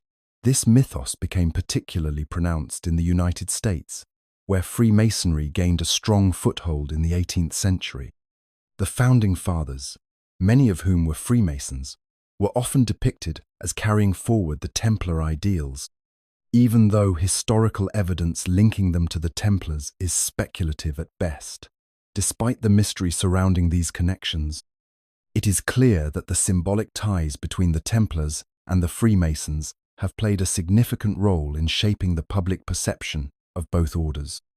The Templar legacy, far from fading into obscurity, found new life in the rituals and traditions of the Freemasons, contributing to the continued allure and mystique that surrounds them both. Whether by deliberate design or as a result of shared symbolism, the Templars' shadow looms large over the world of Freemasonry, a connection that continues to captivate the imagination. The Templars' legacy, though officially extinguished in the early 14th century, endured in ways that profoundly shaped the intellectual and cultural climate of the Renaissance. The period, marked by a flourishing of art, science, and philosophy, saw a resurgence of ancient knowledge and ideas, many of which bore traces of the esoteric traditions associated with the Templars. While the order itself had long been disbanded, its influence, particularly in the realms of mysticism, architecture, and sacred geometry, found new expression in the minds of Renaissance thinkers. The rediscovery of classical texts, particularly those from Greece and Rome, sparked a revolution in intellectual thought, and it is within this context that Templar-inspired ideas about hidden knowledge began to re-emerge. The Renaissance saw the revival of Neoplatonic thought, which emphasized the existence of hidden truths and the pursuit of divine wisdom, an idea that echoed the Templars' own quest for sacred relics like the Holy Grail. This esoteric knowledge, often passed through secretive societies and intellectual circles, found fertile ground in the Renaissance's exploration of human potential and the mysteries of the universe. One of the most significant ways the Templars influenced the Renaissance was through their impact on art, architecture. The Templars, renowned for their building projects and fortifications, were known to have had an intricate understanding of geometry and proportion, vital elements in the design of their castles and churches. This knowledge found its way into Renaissance architecture, where symmetry, proportion, and sacred geometry played a central role. The work of great Renaissance architects like Filippo Brunelleschi and Leon Battista Alberti drew heavily from these principles, creating structures that not only embodied beauty, but also symbolized a deeper, hidden order. The precision and grandeur of Renaissance buildings can, in part, be traced back to Templar influences, which valued mathematical harmony as a reflection of divine order. In the realm of philosophy and science, the Templars' emphasis on the pursuit of truth and knowledge through initiation and secrecy resonated with Renaissance thinkers who sought to unlock the mysteries of the natural world. The alchemical tradition, which flourished during the Renaissance, drew heavily on mystical and esoteric ideas that were often associated with the Templars. Figures like Leonardo da Vinci, who was deeply immersed in the study of anatomy, mechanics, and the cosmos, embodied the Templar ideal of blending art and science to seek deeper truths about the human condition and the universe.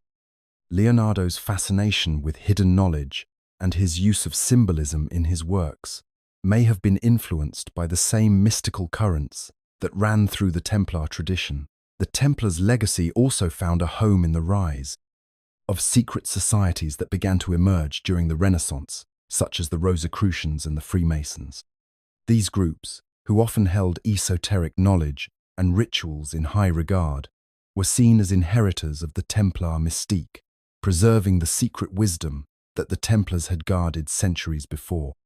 This network of thinkers, scholars, and mystics played a crucial role in the Renaissance's intellectual awakening, and their ideas, often inspired by Templar symbolism and teachings, contributed to the birth of modern science and philosophy. In many ways, the Renaissance was as much a rediscovery of the hidden knowledge the Templars had once guarded as it was a new beginning. The Templars' influence on art, science, and philosophy, though often unseen, was woven into the fabric of the period, shaping the way Renaissance thinkers viewed the world and their place within it. The shadow of the Templars lingered in the pursuit of knowledge, in the study of the natural world, and in the quest to uncover deeper truths, ensuring their legacy lived on long after their official dissolution. The legend of the Knights Templar has endured for centuries, casting a shadow over history that stretches far beyond their time as an active military order. While the Templars were disbanded in the early 14th century, their story became one of the most enduring myths in Western culture, woven into literature, art, and popular imagination. In the centuries following their fall, the Templars' mystique only deepened, and they became the subject of countless stories, rumors, and speculations. One of the most significant aspects of the Templar legend is their supposed treasure, which has captivated the imagination of generations. The mystery surrounding the lost Templar, riches gold, sacred relics, and secret knowledge has been the driving force behind many myths. Tales of hidden vaults beneath castles, secret maps that lead to buried treasure, and covert orders to protect sacred relics such as the Holy Grail persist in the collective consciousness. These elements have been embraced by writers, filmmakers, and conspiracy theorists alike, who have used the Templars as a symbol of intrigue, secrecy, and forbidden knowledge. In literature, the Templars have been depicted as both heroes and villains, embodying a wide range of qualities. In many medieval and Renaissance texts, the Templars were celebrated as devout warriors, fighting for a holy cause. Their piety and dedication to Christianity were often emphasized, painting them as noble and virtuous figures. However, as the centuries passed and the Templars were absorbed into legend, their portrayal began to shift. The tragic fall of the order, marked by betrayal and accusations of heresy, made them a symbol of the corrupting power of wealth and influence. Writers like Sir Walter Scott and Alexandra Dumas used the Templars as the centerpiece of historical novels, where they were often depicted as tragic, misunderstood figures whose secrets and ideals conflicted with the realities of their time. In modern times, the Templars have become deeply ingrained in popular culture. From films and television shows to video games and novels, the Templars are frequently portrayed as secretive and shadowy figures, with knowledge and powers far beyond ordinary men. The Templar mythos is often tied to larger conspiratorial narratives, where they are portrayed as the keepers of ancient secrets, guiding world events from the shadows. This enduring portrayal plays on the appeal of hidden knowledge, secret societies, and the idea of a select group holding the keys to understanding history's greatest mysteries. The Templars' symbolism has also made its way into popular culture in ways that go beyond fiction. Their iconic cross, a symbol of their dedication to Christ, has been used by modern secret societies, including the Freemasons, who are often linked to the Templars in speculative literature. The image of the warrior monk, steadfast and noble, continues to resonate, evoking a sense of adventure, mysticism, and moral purpose. Ultimately, the legend of the Templars speaks to the human desire for mystery and the unknown. Their blend of historical reality and myth has ensured their place as one of the most fascinating and enduring subjects in Western culture. As long as there are stories to tell and mysteries to solve, the Templars will continue to live on in the imagination, their legend unfurling through the pages of history and into the collective consciousness of generations to come. The idea that the Knights Templar may have traveled to the New World long before Columbus set sail is one of the most intriguing and controversial theories surrounding the order. While historical records do not explicitly confirm such expeditions, a series of theories, discoveries, and mysterious artifacts have led many to speculate that the Templars may have had a presence in the Americas centuries before the Age of Exploration. This theory is deeply rooted in the idea that the Templars, with their vast wealth, knowledge, and secretive nature, were capable of venturing into uncharted territories, seeking new opportunities, and safeguarding their treasures. One of the primary sources of speculation lies in the discovery of stone carvings and mysterious symbols found across the Americas, particularly in places like Oak Island in Nova Scotia and the Newport Tower in Rhode Island. These structures, some of which resemble European medieval architecture, have sparked the imagination of those who believe that the Templars might have made their way to the New World. The Newport Tower, for instance, with its distinct round shape and stonework, is often cited as a potential Templar construction. Some believe it could have been built by the Templars as a watchtower or as part of their secret mission to hide treasures, such as the fabled Holy Grail. The theories about Templar exploration in the Americas also extend to the possibility that they might have sailed to the continent in search of gold, relics, or other valuable resources. Given the Templars' known expertise in navigation, shipbuilding, and trade, it is not beyond reason to assume that they could have embarked on voyages to the New World. Many proponents of this theory argue that the Templars' extensive maritime network, which spanned across Europe and the Mediterranean, would have provided them with the means and knowledge to cross the Atlantic. Another aspect of this theory is the potential influence the Templars may have had on early American history. The Templars were known to have been in possession of vast amounts of knowledge, especially regarding ancient texts, religious relics, and sacred sites. Some suggest that their involvement in the New World could have influenced early settlers and explorers, including those who came centuries later. In this view, the Templars' presence in the Americas would not only be about treasure, but also about passing on esoteric knowledge that could have had an impact on the development of American society. While no concrete evidence has surfaced to definitively prove the Templars' presence in the Americas before Columbus, the idea persists in both historical speculation and popular culture. The myth of Templar voyages to the New World taps into the allure of lost civilizations, secret knowledge, and the possibility that history holds many untold stories. Whether or not the Templars actually made it to the Americas, their legend continues to inspire a sense of mystery and wonder about the age of exploration and the hidden chapters of the past. In the 19th and 20th centuries, the legend of the Knights Templar experienced a revival as new organizations emerged, claiming to carry on the order's traditions and ideals. This resurgence was largely influenced by the growing interest in secret societies, esoteric knowledge, and the romanticized version of the Templars as the guardians of sacred mysteries and lost treasures.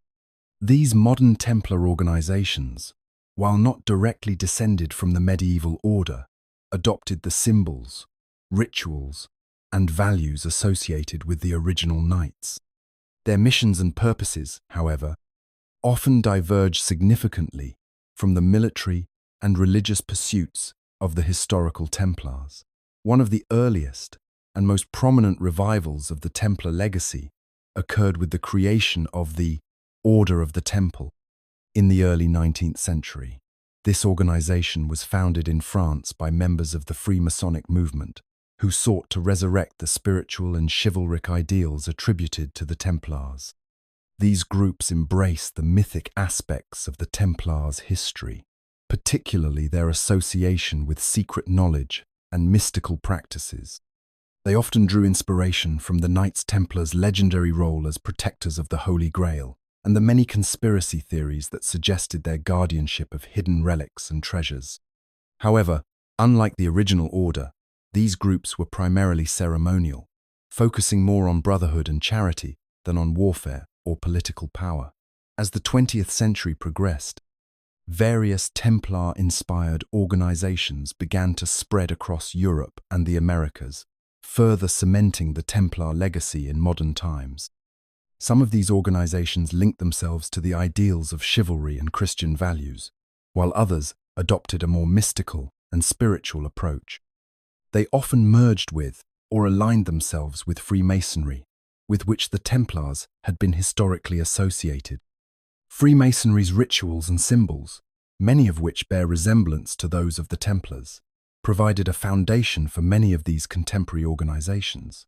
In addition to these fraternal and charitable aspects, some modern Templar groups are centered around the idea of preserving and protecting what they believe to be ancient wisdom, much like the original Templars were thought to have done. Their members often consider themselves custodians of knowledge that spans across generations, from the medieval period through to the present day. For some, the Templars represent an ideal of moral and spiritual leadership, dedicated to helping humanity through acts of service and by upholding the principles of justice and peace.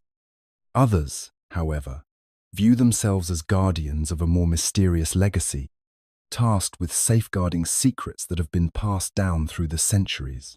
Though these modern organizations may not hold the power or influence of their medieval predecessors, they continue to capture the imagination of people fascinated by the Templars' enigmatic history. Today, they remain a testament to the enduring appeal of the order's mystique, with various Templar groups scattered across the world, committed to preserving a centuries-old tradition that blends history, mythology, and mysticism into a modern-day movement. The Templars, long after their official dissolution in the early 14th century, have remained at the center of a web of conspiracy theories that suggest their involvement in global power networks and secret societies. These theories often portray the Knights Templar as the hidden hand behind world events, controlling governments, economies, and religious institutions from the shadows. Despite the lack of concrete evidence to support these claims, the enduring myth of the Templars as enigmatic power brokers has captivated the imaginations of many, and their legend continues to thrive in popular culture and fringe circles. One of the most prevalent conspiracy theories centers around the notion that the Templars, far from disappearing after their official dissolution, went underground and continued to operate as a clandestine organization, guiding global affairs from the shadows. According to these theories, the Order's wealth, influence, and knowledge of ancient secrets allowed them to establish powerful networks, infiltrating both the religious and political spheres of Europe. These secretive networks, they claim, have been passed down through the centuries, eventually finding expression in organizations such as the Freemasons and other secret societies. The Templars' supposed ability to maintain their influence without detection adds to their mystique, feeding the idea that they have been the true power behind historical events. In particular, the Templars are often linked to the Freemasons, with the claim that Freemasonry is the modern incarnation of Templar ideals. This theory suggests that the Freemasons, with their rituals, symbols, and secretive practices, are the heirs to the Templars' legacy. The supposed connection between the two groups is often cited by those who believe that the Templars' hidden influence continues to shape the course of history. The idea of a Templar-Freemason conspiracy also plays into the broader narrative of secret societies controlling world events, from revolutions to financial markets, to political maneuverings. The notion of the Templars as clandestine power brokers is not confined to the realm of Freemasonry alone. They are frequently tied to global elites and financial institutions, with rumors suggesting that their vast fortune, believed to have been hidden before their persecution, was used to establish powerful networks that still operate today. Some conspiracy theorists argue that the Templars' hidden wealth continues to fund influential political figures, multinational corporations, and shadowy organizations.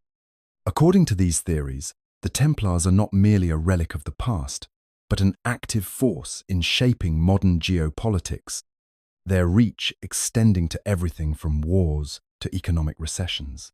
This conspiracy of silence has found a receptive audience in those who believe that much of history is shaped by unseen forces working in the background, away from the prying eyes of the public.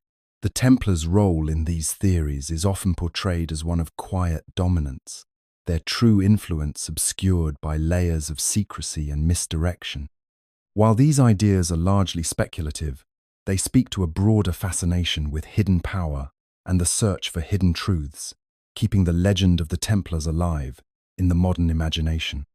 Whether or not these theories hold any truth is a matter of debate, but the enduring allure of the Templars, as a shadowy force behind world events, remains a powerful element of their legacy. The Templar symbols, from the iconic Red Cross to the powerful imagery of knights in armor, continue to permeate the modern world, lingering as a testament to the enduring allure of the Order. Their imagery, steeped in mystery and history, has transcended time, appearing in architecture, literature, and even modern organizations, evoking both reverence and curiosity. The symbols of the Templars have been co-opted by various movements, institutions, and societies, each using them to invoke a sense of power, tradition, and purpose that is inextricably linked to the legendary knights. In architecture, Templar symbols can be found adorning churches, castles, and monuments scattered across Europe, relics of a time when the Order's influence was at its height. Many of these buildings were constructed during the medieval period, and their designs were often infused with symbolism meant to communicate the Templars' sacred mission. Red crosses, often displayed on banners and shields, can still be seen carved into stonework, inviting speculation about their meaning and connection to the broader Templar legacy. The presence of these symbols in architectural works speaks to their lasting power, evoking a sense of divine purpose and unwavering dedication that the Templars themselves may have once embodied. Templar imagery is equally prevalent in modern literature, particularly in the genres of historical fiction, adventure, and mystery. The Templars have become a staple of modern storytelling, with their symbols often representing hidden knowledge, esoteric power, or secretive societies, pulling the strings of world events. Books such as The Da Vinci Code have brought the Templars back into the public eye, showcasing their symbols as mysterious markers that lead to untold riches or secrets buried beneath the sands of history. In these works, the Red Cross and other Templar motifs are not simply decorative, they serve as keys to unlocking ancient mysteries, and their power often rests in their ability to remain concealed, awaiting the right moment to reveal their secrets. Modern organizations, both secretive and mainstream, have also adopted Templar symbols as part of their identity. The Freemasons, in particular, have long been linked with the Templars, with many of their rituals, symbols, and teachings echoing those of the medieval knights. The association between Freemasonry and the Templars has fueled speculation about the transmission of knowledge and power through the centuries, with the symbols of the Templars acting as a bridge between the ancient past and the present day. This connection imbues the symbols with a sense of authority, with modern organizations adopting them to suggest a continuity of tradition, wisdom, and influence that stretches back to the days of the Templars. The enduring allure of Templar imagery lies not only in its historical associations, but in its ability to evoke a sense of mystery, power, and secrecy. It resonates with the human desire for hidden truths, for understanding what lies beneath the surface of history. Whether in the stonework of a medieval church, the pages of a best-selling novel, or the insignia of a modern organization, the Templars' symbols remain as potent today as they were during the Order's peak, a reminder of a time when knights, mysticism, and power intertwined to shape the course of history. The Vatican's relationship with the Knights Templar has always been one of complexity, layered with both reverence and cautious distance. At the height of the Templars' power, the Church recognized their value as an indispensable military force, supporting the Crusades and safeguarding Christian interests in the Holy Land. However, as the Order grew in wealth and influence, tensions began to emerge between the Templars and certain factions within the Church, setting the stage for a dramatic and controversial separation. This shift in perspective would shape the Vatican's stance toward the Templars for centuries to come. During the medieval period, the Templars enjoyed the support of the papacy, which granted them significant privileges, including exemption from local laws, the ability to levy taxes, and direct accountability to the Pope himself. Their role in the Crusades, coupled with their growing financial network, made them valuable allies to the Church, securing the papacy's power both politically and economically. The Vatican, keen to support any entity capable of furthering the cause of Christendom, celebrated the Templars as paragons of piety, military prowess, and commitment to religious ideals. However, as time went on, the Templars' immense wealth and autonomy began to raise suspicions, both within the Church and among secular rulers. Their financial network, stretching across Europe and the Holy Land, made them powerful players in the economic world, and this influence was seen as a threat by many who feared the Order's growing independence. In particular, King Philip IV of France, facing mounting debt to the Templars, sought to undermine their power, and he was able to exploit concerns over the Order's secrecy and alleged heretical practices to persuade the Pope to take action. In 1307, under immense pressure from Philip, Pope Clement V reluctantly moved against the Templars, ordering their arrest and eventual trial on charges of heresy, blasphemy, and sexual misconduct. This marked a significant turning point in the relationship between the Vatican and the Templars. Though Clement V initially hesitated, his eventual cooperation with Philip's crusade against the Templars ensured that the papacy distanced itself from the once-cherished order. The trial and execution of the Templar leadership, most notably Jacques de Molay, became a symbol of the Church's complicity in the fall of the order. After the dissolution of the Templars in 1312, the Vatican made efforts to rewrite its own involvement in the matter. While the Church acknowledged the legitimacy of the Templars' early contributions, it quickly sought to distance itself from the scandal that surrounded their downfall. The papacy, while not directly involved in the torture and forced confessions of the Templars, did little to prevent the widespread abuses that occurred during the trials. In the years following the order's dissolution, the Church turned its attention to reinforcing its authority and diminishing the memory of the Templars as a powerful force within Christendom. Over the centuries, the Vatican's stance on the Templars remained ambivalent. While the Templar order was officially disbanded, there were persistent rumors and theories about the hidden knowledge and treasures the Knights supposedly carried with them. The Vatican's attempts to distance itself from the Templars' controversial history have largely been seen as a means of protecting the Church's reputation, but the enduring mystique of the Templars and their association with secret knowledge, power, and potential heresy has continued to capture the imagination of both scholars and conspiracy theorists alike.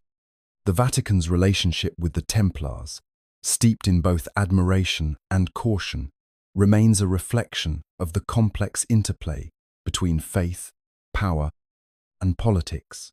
The idea of the Knights Templar exerting influence on contemporary politics, though often dismissed as mere conspiracy theory, remains a subject of intrigue and speculation. Despite the order's official dissolution in the early 14th century, rumors and theories have flourished over the centuries, claiming that the Templars' legacy endures in the shadows of global politics, secret organizations, and covert operations. These theories suggest that the Templars, or groups inspired by their symbolism and secretive nature, continue to shape the course of modern history from behind the scenes. One of the most enduring narratives centers around the idea that the Templars' wealth, knowledge, and connections were never entirely lost. According to these theories, the Templars' treasure, rumored to be hidden in various places across Europe, and the New World was never recovered by the Vatican or any of the powers that sought to suppress the order. Some believe that it is this treasure, or the secrets surrounding it, that gave rise to a series of secret societies and organizations which now wield influence on the world stage. The Freemasons are often cited as the most direct descendants of the Templars, with many scholars and conspiracy theorists alike drawing parallels between the two groups.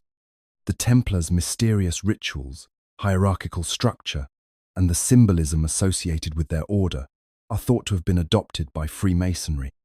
This has led to widespread speculation that the Templars' alleged secret knowledge, particularly in areas like alchemy, architecture, and sacred geometry, became embedded in Masonic traditions.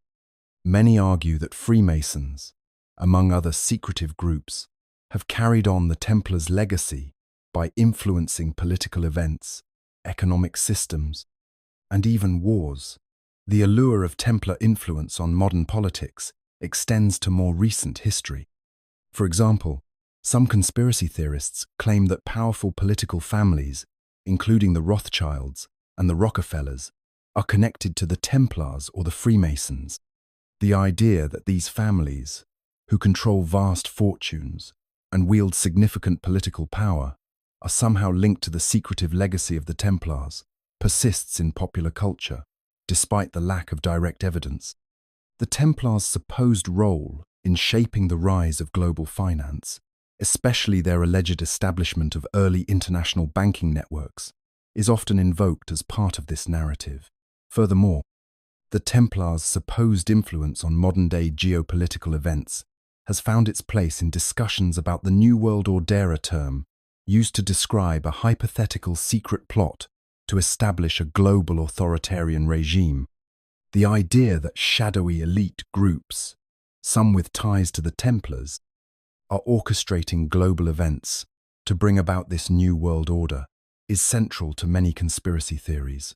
While mainstream historians dismiss these claims as fanciful or baseless, the enduring fascination with the Templars' influence on contemporary politics underscores the power of their legend.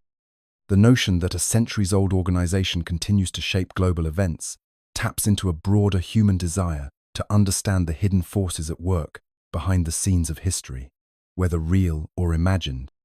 The idea of Templar influence in modern politics serves as a testament to the lasting allure of their mystery and the enduring question of what the Templars truly left behind. The legend of the Holy Grail and its connection to Knights Templar has captured the imaginations of people for centuries, intertwining history with myth. Modern-day searches for the Grail, both in the literal and metaphorical sense, continue to thrive, fueled by the allure of its supposed powers and the secrets it might reveal. The Templars, long associated with guarding the most sacred Christian relic, are central to this ongoing quest, despite the lack of solid historical evidence linking them directly to the Grail. Yet the myth persists, further embedded in the collective consciousness by books, movies, and persistent rumors. One of the most compelling aspects of the Templars' association with the Holy Grail is their role as guardians. Many myths suggest that the Templars discovered the Grail during their time in Jerusalem and hid it away to protect it from enemies, whether the Muslim forces or the Church itself. According to these stories, the Templars were tasked with safeguarding the Grail, a relic said to hold divine power, capable of granting eternal life or unimaginable wisdom. This narrative flourished in the 19th and 20th centuries, when ideas about the Templars' secret knowledge gained popularity. Books like The Holy Blood and the Holy Grail, published in 1982, and Dan Brown's The Da Vinci Code, 2003, brought the connection between the Templars and the Holy Grail into the global spotlight. In these works, the Templars are depicted as the keepers of a hidden truth, with the Grail being not a chalice, but a symbol of an ancient and powerful secret. The idea that the Grail might represent bloodlines or secret knowledge rather than a simple relic captures the imagination, suggesting that the Templars were not only warriors, but also the custodians of a profound mystery. These works have done much to propagate the myth of the Templars' direct involvement with the Grail, blending fact, fiction, and conjecture in a way that encourages further exploration and debate. Movies have also played a significant role in perpetuating the Grail myth. Films like Indiana Jones and the Last Crusade, 1989, which centers around the search for the Holy Grail, make explicit connections to the Templars, portraying them as the ones who built the shrine that protects the Grail. The cinematic portrayal of Templar knights defending the sacred artifact continues to resonate with audiences, further cementing the Order's association with the Grail in popular culture. Even as historians dismiss many of the more fantastical elements, the Templars remain inextricably linked to the Grail in the minds of many. The search for the Holy Grail, in both its real and symbolic forms, has continued into the modern day, with groups of enthusiasts, treasure hunters, and scholars believing that the secret to the Grail's location is hidden in plain sight. Whether through hidden codes, ancient texts, or secret societies, the myth of the Templars as the protectors of the Grail lives on, creating a mythic legacy that transcends time. The enduring fascination with the Templars and their connection to the Grail speaks to humanity's deep yearning for uncovering truths that lie beyond the veil of history. Whether it be in literature, film, or the fevered search for ancient treasures, the Templars' association with the Holy Grail will likely continue to captivate and inspire for generations to come. The practices and rituals of the Knights Templar have long been a subject of fascination, blending the known with the speculative, the sacred with the secretive. The Order's early years were characterized by a strict code of conduct designed to uphold the tenets of chivalry, piety, and brotherhood. But over time, a thick layer of mystery enveloped their activities, especially after their sudden downfall in the early 14th century. The ambiguity surrounding their rituals has sparked endless speculation, leading to a sharp division between historical fact and the mythical elements that have evolved over centuries. At the heart of Templar practices was their vow of poverty, chastity, and obedience, which was central to their mission as monastic knights. They were bound by an oath to protect pilgrims traveling to Jerusalem and to maintain the defense of Christian territories in the Holy Land. These vows, along with their military training and close-knit brotherhood, created a unique blend of religious devotion and martial discipline. Templar rituals, particularly those tied to their initiation process, have often been described as shrouded in secrecy. New recruits were required to undergo an elaborate ceremony in which they swore to uphold the Order's sacred mission and secrecy. The ceremonial aspects of these rituals, including the wearing of robes and the use of certain symbolic gestures, have led many to associate the Templars with occult practices. Though there is little evidence to support these claims, the most persistent fiction about the Templars centers around their alleged involvement in the occult, alchemy, and the mystical pursuit of hidden knowledge. Much of this lore emerged after their downfall, as rumors spread about secretive rituals, hidden treasures, and esoteric knowledge. The most prominent of these is the myth that the Templars possessed the Holy Grail, or some other ancient artifact of immense power. These stories, popularized by works like the Da Vinci Code and other conspiracy theories, have overshadowed the more mundane and historical reality of the Templar Order. There is no historical evidence that the Templars were involved in alchemical practices or any form of occultism beyond their own monastic and chivalric codes. Equally mythic is the portrayal of Templar initiation rites. Modern conspiracy theories often depict these rituals as involving dark ceremonies, including the supposed practice of sodomy or blasphemous rites, claims that were magnified during the Order's trial and persecution in the early 14th century. The charges leveled against the Templars, which included accusations of heresy and immoral practices, were likely fabricated under duress and political pressure. The inquisitors, eager to break the Order's power and seize its wealth, exploited these fabricated confessions to justify their actions.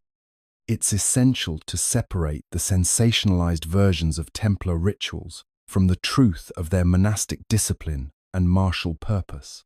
In separating fact from fiction, it becomes clear that the true history of the Templars is far more grounded in the realities of medieval warfare, monasticism, and the complexities of power than in the fantastical tales that have been woven around their legacy. The myths have undoubtedly shaped the modern view of the Order, but the real story of the Templars remains one of dedication, faith, and a tragic downfall brought on by the intersection of politics, greed, and intrigue. Their true legacy lies in the ideals they upheld, the brotherhood they forged, and the mysteries that have kept their story alive for centuries. The Knights Templar have become one of the most captivating and enduring symbols in popular culture, their mystique fueling stories that blur the line between history and legend. Over the centuries, their real-life activities ranging from their crusading role in the Holy Land to their sudden and dramatic fall have sparked intrigue. In modern storytelling, the Templars have evolved into a multifaceted symbol of power, secrecy, and hidden knowledge, a far cry from their historical origins as warrior monks. In films and television, the Templars are often portrayed as enigmatic and shadowy figures with access to forbidden secrets. Movies like The Da Vinci Code and National Treasure have cemented their status as iconic figures linked to ancient mysteries, most notably the quest for the Holy Grail. In these narratives, Templars are portrayed as both protectors of sacred relics and perpetrators of centuries-old conspiracies. Their role in these stories often revolves around guarding powerful artifacts, unlocking secrets hidden in plain sight, or challenging corrupt institutions. The Templars' association with secret knowledge and hidden treasures in these modern adaptations reflects a desire for mystery and adventure, turning their real historical purpose into a backdrop for thrilling, high-stakes narratives. Television shows, such as Nightfall, delve deeper into the world of the Templars, exploring their internal struggles, their rise to power, and their eventual demise. This series, while a work of fiction, attempts to humanize the Knights, giving viewers a glimpse of their lives beyond the legends. It portrays the Templars as men torn between duty, faith, and ambition, showing how their beliefs and allegiances were put to the test in the face of betrayal and political intrigue. While based on historical events, the show embellishes many aspects of the Order's history, blending fact with fiction to craft an engaging narrative of medieval chivalry and tragedy. Books, too, have contributed significantly to the Templar mythos, particularly in the realm of historical fiction and thrillers. Authors like Dan Brown and Raymond Cowery have taken the core elements of Templar history, their secretive nature, their involvement in Crusades, and their ultimate persecution, and spun them into fast-paced, page-turning adventures. These stories often explore the idea that the Templars were not just a religious military order, but the guardians of knowledge that has been lost to history. The allure of their supposed treasure and hidden knowledge continues to capture the imagination of readers around the world, intertwining their legacy with a sense of mystery and danger. Even in video games, the Templars have become a central fixture. The Assassin's Creed series, for instance, uses the Templars as a powerful antagonist force, pitting them against the Assassins, a group seeking to safeguard freedom and knowledge. In these games, the Templars are depicted as a shadowy organization with vast control and resources, manipulating world events for their own gain, often with a mystic or conspiratorial agenda. Here, the Templars are shown not only as warriors, but as agents of a larger, hidden order with global reach, further cementing their role as the ultimate symbol of power and secrecy in modern digital storytelling. The Templar Knights in popular culture are no longer simply remnants of a medieval monastic order. They are icons of mystery, secret societies, and forbidden knowledge. From thrilling action movies to video games and books, their story has evolved into one that captivates and entices, ensuring that the legend of the Templars will continue to live on in the collective imagination for generations to come. The Knights Templar played a crucial and formative role in the Crusades, their contributions shaping the course of both the conflict and the future of Europe and the Middle East. From the moment they were established in 1119, the Templars were deeply involved in the religious and military campaigns that sought to reclaim Jerusalem and the Holy Land from Muslim control. Their commitment to the cause was unmatched, and their presence on the front lines marked a turning point in the way European knights engaged in warfare, blending religious zeal with military precision. As warrior monks, the Templars were not only bound by the strictest codes of conduct, but also by a divine mandate to defend Christianity and the holy sites in Jerusalem.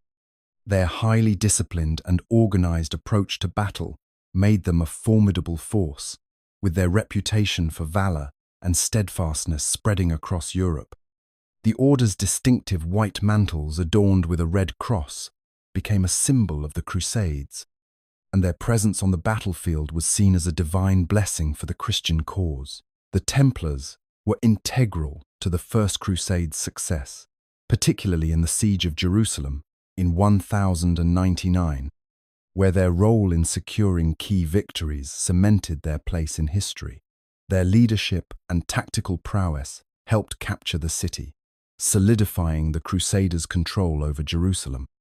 This victory was not only a military triumph, but also a religious one, with the Templars seeing themselves as instruments of God's will. In the years that followed, they continued to serve as the vanguard of the Crusader states, protecting the Holy City from Muslim counterattacks and establishing fortified castles and strongholds along the borders. Their influence during the Crusades extended beyond the battlefield. The Templars' presence in the Holy Land gave rise to an extraordinary network of castles and fortifications that stretched across the region, from Antioch to Jerusalem. These strategic locations allowed the Crusaders to maintain a Christian presence in the area and serve as centers for defense and commerce. The Templars' architectural and engineering expertise led to the construction of some of the most enduring medieval fortresses, many of which were strategically placed to guard key trade routes and military passages. Beyond their military prowess, the Templars also played a significant role in shaping the cultural and economic landscape of the Crusader states. They were instrumental in facilitating trade between Europe and the Middle East, creating a secure network for the transport of goods, pilgrims, and resources. Their banking system, which allowed pilgrims to safely deposit funds in one region and withdraw them in another, was revolutionary for its time, laying the foundation for modern banking practices. However, the long-term effects of the Templars' involvement in the Crusades were mixed. While they were crucial in the establishment and defense of the Crusader states, the shifting political dynamics in the Holy Land and the eventual fall of Jerusalem in 1187 to the forces of Saladin marked the beginning of the Templars' decline. Despite this setback, their influence on the Crusades continued to resonate, as their legacy persisted in both the religious and political spheres of Europe and the Middle East. The Templars' contributions to the Crusades were pivotal in shaping the medieval world, and their story remains entwined with the larger narrative of Christian expansion, conflict, and the enduring desire to reclaim the Holy Land. The Knights Templar were instrumental in shaping the political and economic landscape of medieval Europe, playing a key role in the rise of European nations during the Middle Ages.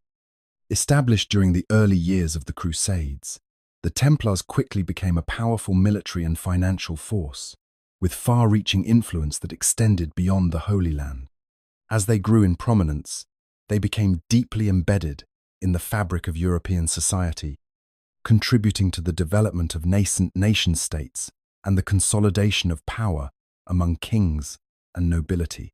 The Templars' role in the development of Europe's political systems is particularly notable in the context of their relationships with European monarchs. In exchange for military and financial support during the Crusades, kings and rulers across Europe granted the Templars land, resources, and privileges. This enabled the order to accumulate vast estates throughout Europe, from France to England, Spain, and Portugal. As the Templars' influence grew, their presence in these territories allowed them to act as mediators in political disputes and wield considerable sway in royal courts. The loyalty and support of the Templars were highly sought after, as their endorsement could significantly bolster the legitimacy of a monarch's reign. Furthermore, the Templars' military success and their organizational structure helped to establish the model for modern European armies. The order's disciplined hierarchy, its use of a professional fighting force, and its ability to rapidly mobilize troops set a precedent for future European military institutions. Their ability to maintain control over vast territories while also supporting the Crusades reflected a sophisticated understanding of governance that influenced the strategies of European rulers. Economically, the Templars were pioneers in developing financial systems that would later become foundational to European trade and commerce. They established one of the earliest banking systems in Europe, providing safe transport of money, loans, and financial services to kings, nobles, and pilgrims alike. This system allowed for the smooth transfer of wealth and resources across borders, especially for the financing of military campaigns. The Templars' banking operations laid the groundwork for the rise of European financial institutions and had a lasting impact on the development of medieval commerce, helping to fuel the economic growth that was necessary for the development of powerful, centralized nation-states. The order's ability to control wealth, land, and military forces also meant they had a central role in the formation of medieval European political structures. They operated as a transnational entity, with chapters spread across Europe, offering a form of unity among the increasingly fragmented European states. This network helped to foster communication and trade between emerging nations, encouraging collaboration and diplomacy that transcended national borders. However, the very power that the Templars helped to foster also became a point of contention, as European monarchs began to view their vast wealth and influence with suspicion. This tension, ultimately leading to the order's downfall, underscored the fine line between cooperation and competition in the rise of European powers. Despite their eventual demise, the legacy of the Templars lived on in the political and economic systems they helped to shape, leaving a lasting imprint on the rise of European nations. Their role in the development of these institutions, especially in the context of their banking practices and military prowess, cannot be overstated. The Templars were key players in the medieval transition from fragmented feudalism to more centralized forms of governance and economy, shaping the future of Europe for centuries to come. The spiritual legacy of the Knights Templar is as enduring as their military prowess, intertwining philosophy, theology, and mysticism in a way that would shape Christianity and Western spirituality for centuries. Founded with the purpose of protecting Christian pilgrims in the Holy Land, the Templars' spiritual mission extended far beyond mere military service. Their vows of poverty, chastity, and obedience were not only acts of devotion, but also a reflection of their commitment to a higher calling. This commitment led them to embrace certain theological ideas and practices that would resonate through the centuries, influencing both the development of Christian thought and the broader spiritual movements in Europe. At the heart of the Templars' spiritual beliefs was a sense of sacred duty. The order viewed itself as the vanguard of Christendom, defending the faith against external threats, while also adhering to an internal code of honor and piety. Their profound reverence for the Holy Land, particularly Jerusalem, shaped their understanding of Christianity as a living, dynamic force. The Templars saw their role as not just defenders of the Christian faith, but as guardians of its most sacred sites, with their commitment to protecting Jerusalem and its relics deeply influencing their view of Christendom's spiritual responsibility. The Templars' theological teachings were rooted in a combination of traditional Christian doctrine and a unique form of mysticism. Many of the order's rituals and beliefs reflected elements of Gnostic thought, particularly the idea that spiritual knowledge and enlightenment could be achieved through a deeper understanding of Christ and the sacred mysteries. Their emphasis on esoteric knowledge and the hidden truths of Christianity set them apart from other religious orders of the time. The Templars were fascinated by the idea that Christianity held secrets and hidden meanings that were accessible only to the initiated, and they believed their sacred duty was to uncover these truths and protect them.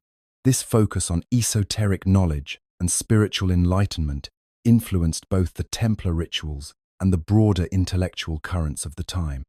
The order's symbolic use of architecture, for example, was not just for defense, but carried profound spiritual significance. Their castles, churches, and fortresses were designed with intricate symbolic representations, many of which reflected biblical themes and divine order.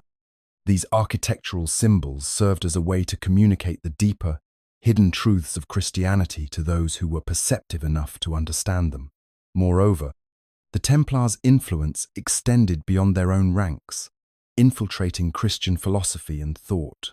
Many prominent theologians and thinkers in medieval Europe were inspired by the Templars' approach to spirituality, and their influence can be seen in the development of various mystical and Christian philosophical movements that followed. In particular, the Templars' emphasis on inner spiritual transformation and their quest for divine knowledge would help lay the groundwork for later spiritual traditions, such as the Renaissance and the Enlightenment. Although the Templars were disbanded in the early 14th century, their spiritual legacy continued to influence both Christianity and Western spirituality for generations. Their blend of devotion, military service, and mystical teachings left an indelible mark on the history of Christianity, shaping not only the religious thought of their time, but also inspiring future generations of spiritual seekers. The Templars' belief in a deeper, hidden understanding of God and their sacred duty to protect and preserve these mysteries has had a lasting impact on the development of Western religious thought, forever altering the spiritual landscape of the West. The Knights Templar were not only religious warriors, but also master tacticians, whose advanced military strategies and innovations left a lasting impact on the evolution of medieval warfare. In the chaotic and brutal world of the Crusades, the Templars became renowned for their disciplined and highly organized approach to combat. They played a key role in shaping the way military orders, both in Europe and in the Holy Land, conducted warfare, demonstrating a unique blend of devotion, strategy, and efficiency that set them apart from other forces of the time. One of the most striking elements of the Templars' military prowess was their ability to adapt and refine the traditional styles of warfare to meet the unique challenges of the Crusades.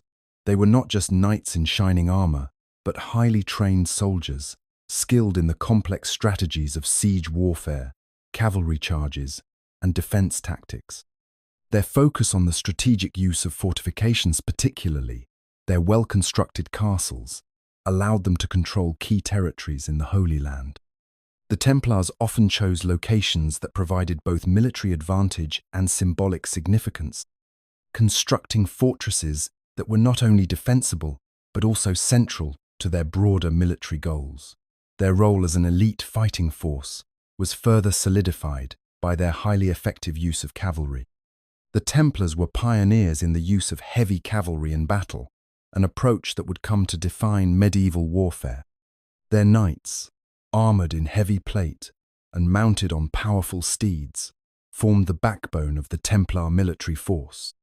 When charging into battle, they utilized disciplined formations and tactics that would become standard for knightly orders. Their military doctrine emphasized cohesion, speed, and precision qualities that allowed them to outmaneuver and overwhelm opponents, particularly in the open fields of battle. The Templars were also ahead of their time in terms of logistics and coordination. They understood that success in battle often depended not just on strength and numbers, but on the ability to maintain supply lines, manage resources, and communicate effectively across vast distances.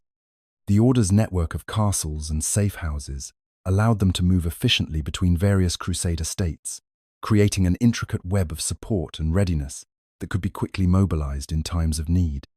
This organizational structure enabled the Templars to maintain an edge in military campaigns, even when outnumbered. Beyond the battlefield, the Templars had a significant impact on the development of military discipline and training.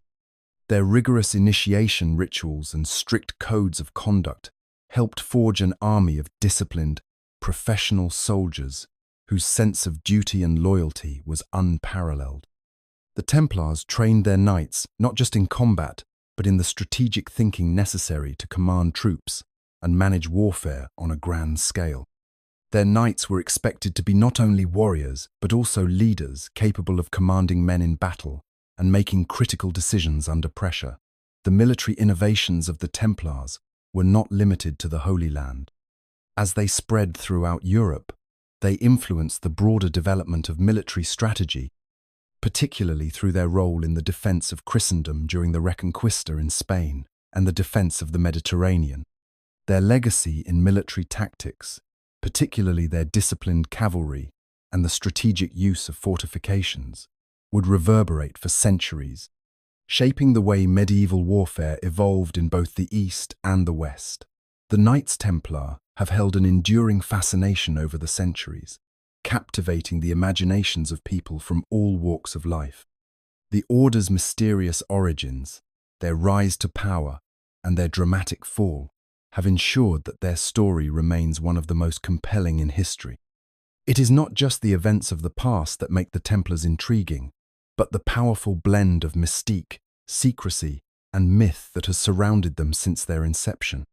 Even centuries after their dissolution, the Templars continue to capture the imagination of writers, filmmakers, historians, and conspiracy theorists alike. Part of the allure of the Templars lies in their transformation from humble religious warriors, tasked with protecting pilgrims traveling to Jerusalem, into one of the most powerful and wealthy organizations in medieval Europe. Their wealth, influence, and military prowess were unparalleled, and their rapid rise to power left many questioning how such a small group could achieve such enormous success. The mysteries surrounding their secretive rituals and their rumored possession of hidden treasures, particularly the Holy Grail, have only added to their mystique. These secrets, combined with the brutal charges of heresy and corruption that led to their eventual downfall, created a sense of mystery that has persisted through the centuries. The Templars' connection to the Crusades and the Holy Land adds another layer to their appeal. Their involvement in the sacred mission of reclaiming Jerusalem and the subsequent loss of their hold over the Holy Land gives their story a tragic undertone. This connection to one of the most tumultuous periods in history makes them symbolic of the age of chivalry, religion, and warfare. The idea that they were protectors of sacred artifacts, guarding treasures beyond imagination, taps into the deep human fascination with the unknown, the sacred, and the lost. Their dramatic downfall also contributes to their lasting power in the cultural consciousness.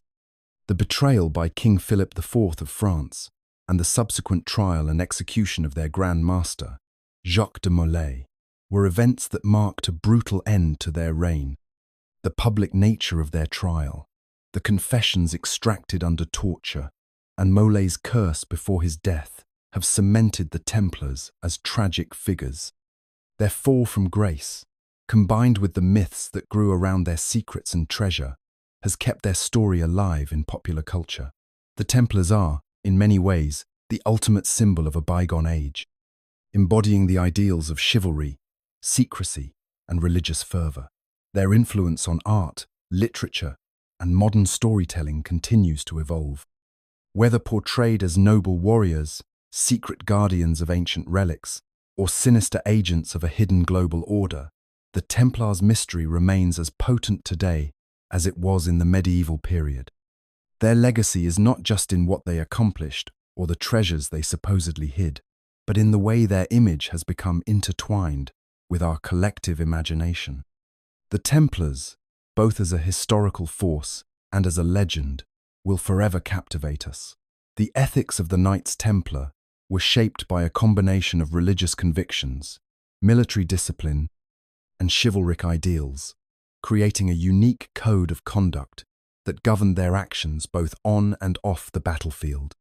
As a religious military order, their primary mission was to protect the Christian faith, particularly in the Holy Land, while adhering to the principles laid out by the Church.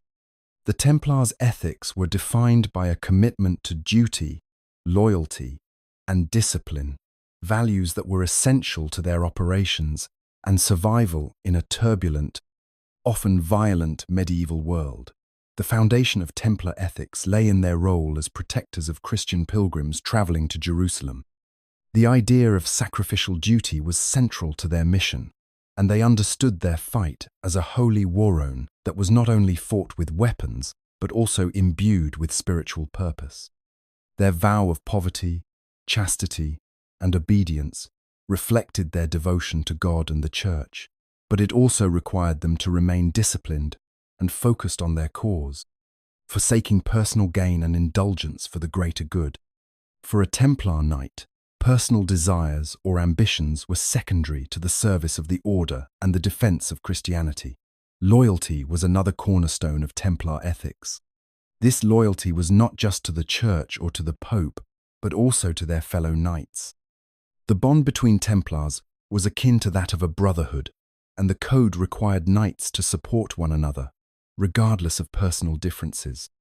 This sense of camaraderie was not only important in battle, but also in daily life within the order. The Templars' strict hierarchical structure, with clear ranks and duties, reinforced this loyalty, ensuring that each member contributed to the collective strength and stability of the group. When it came to warfare, the Templars held themselves to high standards of conduct. They were soldiers in the service of the Church, and thus they believed their actions on the battlefield were sanctioned by God. However, despite their violent role, Templar knights were also bound by a sense of honor that set them apart from mere mercenaries. They were expected to fight for a just cause and to avoid unnecessary cruelty. In the face of their enemies, they were to show courage and mercy, as their actions were seen as reflecting the will of God. In this sense, Templars saw themselves not only as warriors but as guardians of divine justice, tasked with maintaining peace and order in a chaotic world. The ethics of the Templars also placed a strong emphasis on duty.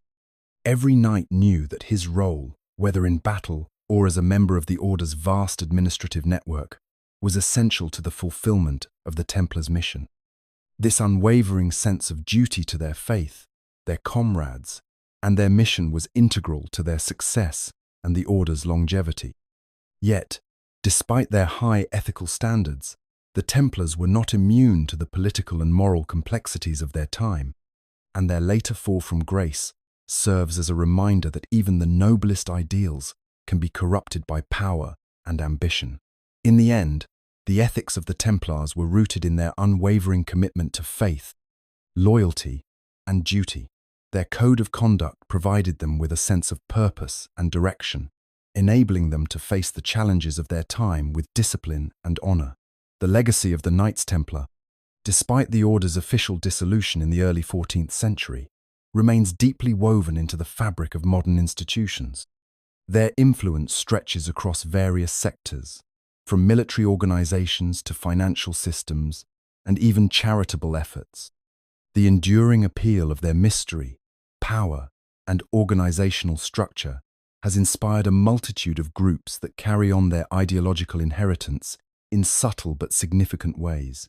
In the military, the Templars' emphasis on discipline, strategy, and brotherhood can still be seen in the structure and ethos of modern armed forces.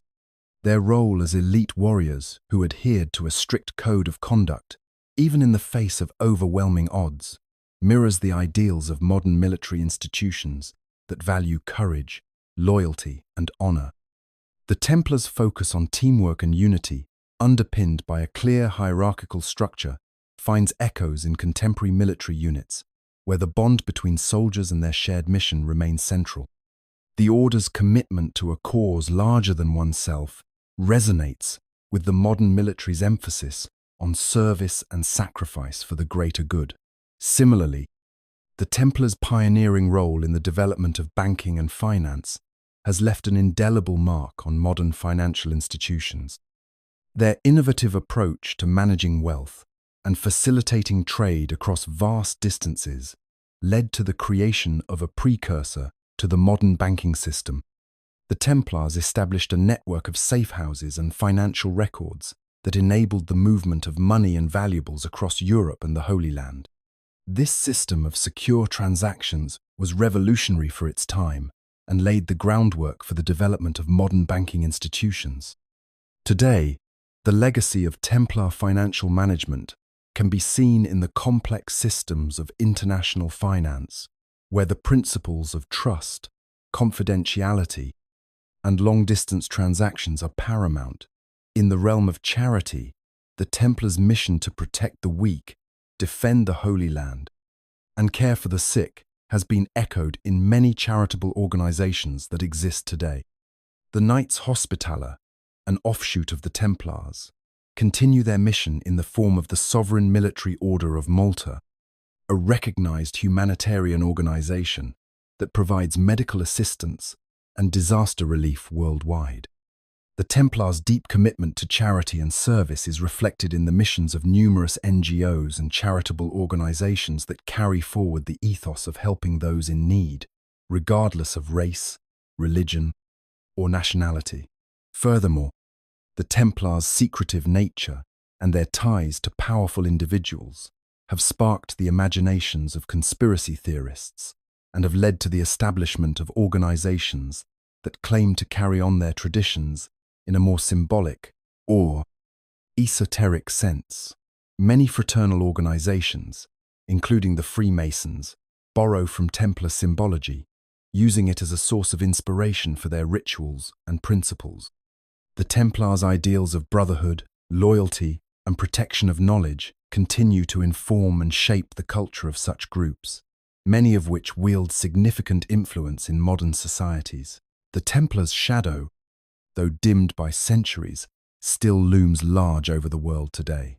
Their legacy in military strategy, banking, charity, and secret societies continues to inform and shape modern institutions, proving that the Order's impact is far from extinguished. The enduring myth of the Knights Templar has woven itself into the very fabric of Western culture, drawing intrigue and speculation for centuries. From tales of secret treasure hidden in remote corners of the world to their involvement in the Holy Grail's mystery, the myths surrounding the Templars are as captivating as they are varied. These stories have been perpetuated in books, films, and even modern conspiracy theories. Yet, as with any legend, the truth often gets lost in the haze of exaggeration and fiction. One of the most persistent myths is that of the Templar treasurer, immense fortune supposedly amassed during their time as bankers, only to be hidden away after their fall. This treasure has been the focal point of countless quests, films, and speculative histories. The idea that the Templars somehow concealed a massive fortune in gold, artifacts, or religious relics continues to captivate the imagination. Yet, the historical evidence supporting such a treasure remains elusive. While the Order did indeed accumulate wealth through their banking and property holdings, no definitive proof exists that they secretly hid vast sums before their disbandment. Similarly, the Templars are often depicted as keepers of ancient, forbidden knowledge, particularly concerning the Holy Grail. In many tales, they are shown as the secret protectors of this sacred relic, an idea popularized by novels like The Da Vinci Code. While it is true that the Templars held significant religious and ceremonial duties, there is no solid historical evidence that they were involved in the Grail's myths or that they possessed any extraordinary secret knowledge beyond the teachings of the Church. Their purpose was far more grounded in their military role and the defense of the Christian faith, not in guarding mystical artifacts. Another myth that has persisted over the years is that of the Templars' involvement in occult practices. Rumors of their participation in heretical rituals, particularly during their trials in the early 14th century, have often been exaggerated. Charges of heresy, including accusations of idolatry and secret ceremonies, were likely the result of political manipulation designed to discredit the Templars and seize their wealth. While some Templars may have been subjected to torture and coerced confessions, the majority of these claims were unfounded or fabricated. Despite the myths, the core truth about the Templars is their historical significance as a military and religious order. They were an essential part of the Crusades, tasked with defending pilgrims and securing Christian territories in the Holy Land. Their devotion to their cause, their military expertise, and their economic innovations are far more significant than the stories of hidden treasure or secret rituals. The Templars were men who lived by a strict code of chivalry, formed an elite fighting force, and, through their eventual downfall, became the subject of intrigue and legend. In the end, the lasting myths surrounding the Templars only enhanced the allure of their story. The truth, however, lies not in the treasure they are said to have hidden, or the mystical knowledge they are believed to have guarded, but in their real contributions to history militarily, financially, and socially. The Knights Templar, in all their mystery and grandeur, remain one of the most fascinating orders ever to have existed. The quest for immortality has been a constant thread in human history, woven through myth, religion, and the ambitions of countless individuals and organizations. The Knights Templar, with their complex legacy, were no strangers to this desire. While their primary mission was one of religious service and military duty, the legends surrounding them often suggest a deeper, more elusive pursuit, the search for immortality, not just in the afterlife, but through the physical world itself. Many of the myths surrounding the Templars, particularly those developed after their disbandment, center around their supposed quest for eternal life. One of the most enduring stories is their connection to the Holy Grail. In various works of fiction, including the popular novel The Da Vinci Code, the Grail is portrayed as a vessel of extraordinary power capable of granting immortality to its possessor. The Templars are depicted as guardians of this sacred relic, safeguarding it from those who would misuse its powers. While there is no historical evidence that the Grail had such miraculous powers, the association between the Templars and the Grail reflects the broader myth that the Templars sought immortality through divine or mystical means. Moreover, the Templars were known to possess vast wealth and knowledge.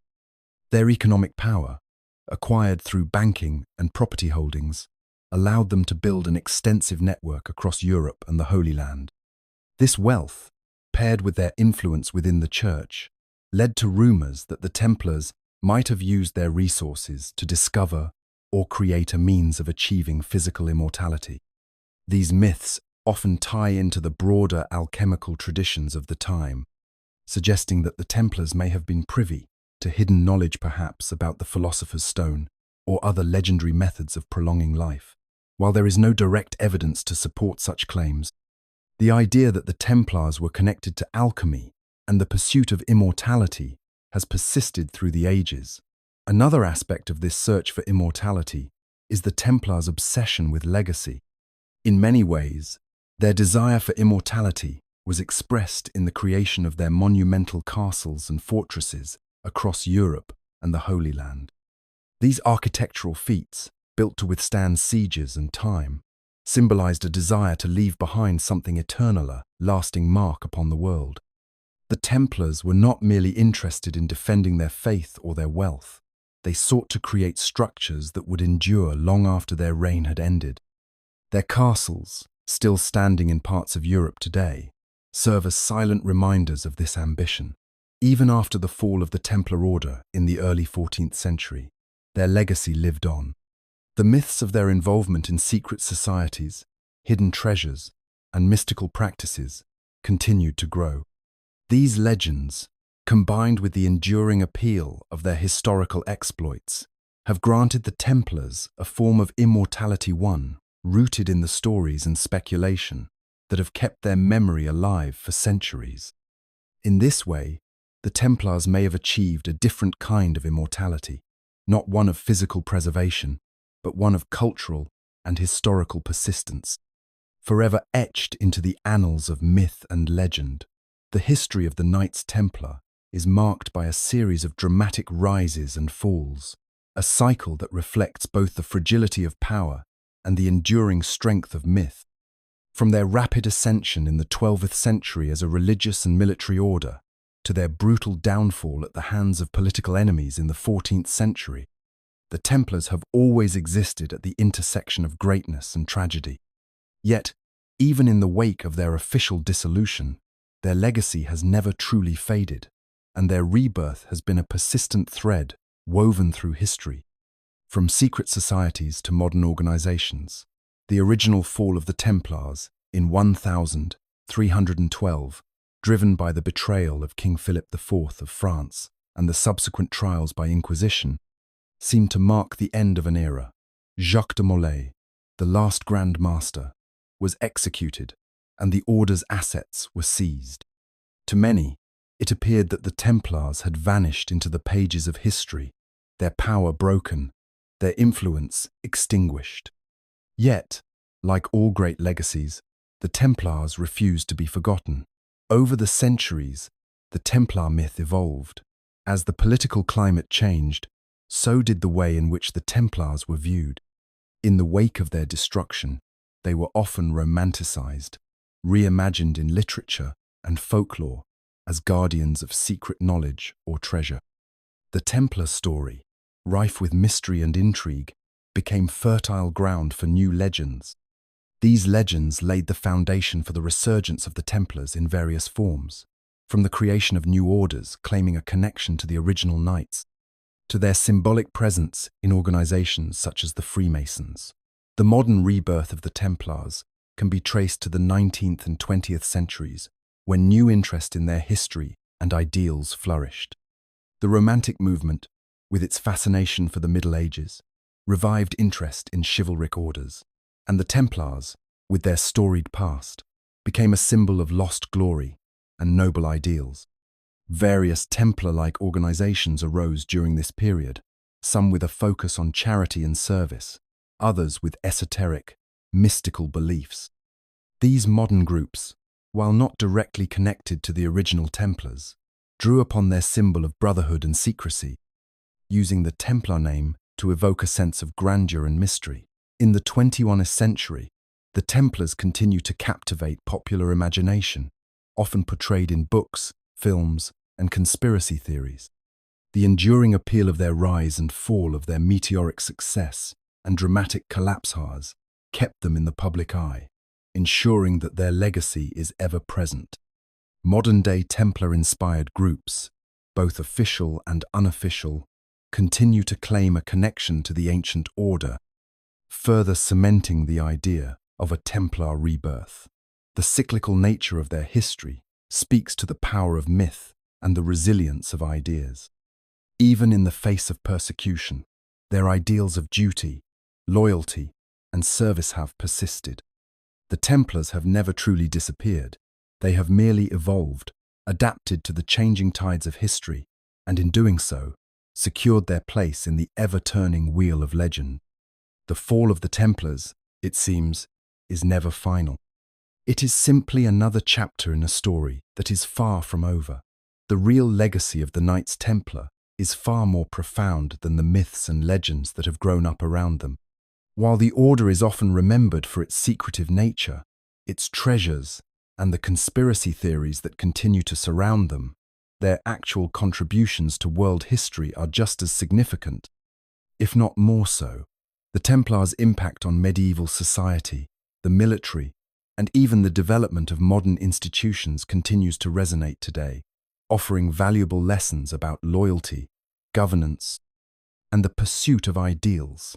At their height, the Templars were not just warriors, but sophisticated financiers. They were among the first to create a truly international banking network, facilitating the safe transfer of money and goods across Europe and the Holy Land. This innovation was vital in supporting the Crusades and allowed the Templars to operate across vast territories. Their banking practices laid the groundwork for the development of modern financial institutions. The concept of securing deposits, providing letters of credit, and offering loans was revolutionary at the time, and many modern banking practices can trace their origins to the Templar system. In addition to their financial expertise, the Templars were pioneers in the development of military tactics and fortifications. They constructed an impressive network of castles and strongholds from the Holy Land to Europe, which served not only as defensive positions, but as symbols of their military might. These fortifications were strategically placed, many of them featuring innovative designs to withstand siege warfare. The Templars' approach to military organization, discipline, and strategy influenced medieval warfare, and their ability to adapt to the changing dynamics of combat remains a key lesson for military leaders today. The Templars were also instrumental in shaping the idea of chivalry, instilling a code of conduct that emphasized honor, duty, and service. While the order's code of ethics was rooted in the principles of the Catholic Church, it also carried an element of self-discipline and responsibility that transcended religious boundaries.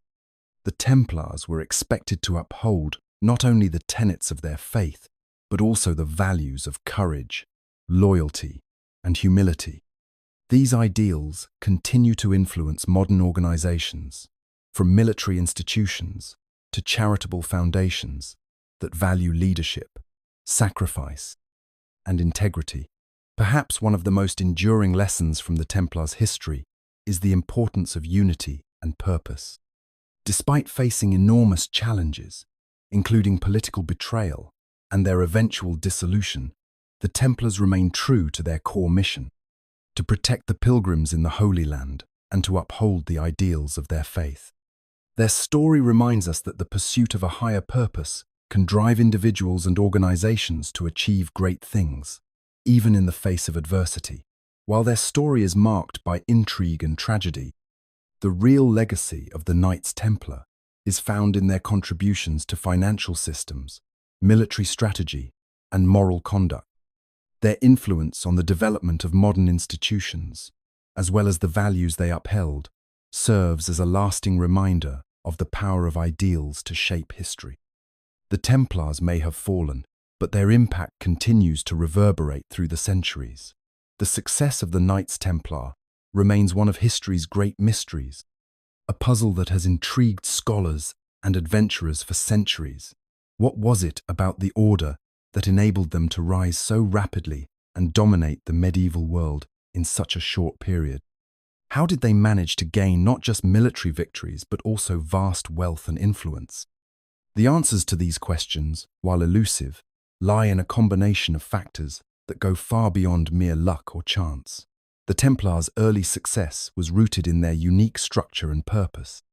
Unlike many other military orders, the Templars were not only warriors, but also devout religious men, bound by strict oaths and a clear mission to protect Christian pilgrims traveling to Jerusalem. This sense of divine purpose, coupled with their strict code of conduct, forged an unshakable unity among the knights. Their belief that they were carrying out God's will gave them a sense of mission that other orders lacked, and their willingness to fight and die for this cause made them formidable adversaries on the battlefield. Another key to their success was their remarkable organizational skills. From their very beginnings, the Templars understood the importance of structure, discipline, and communication.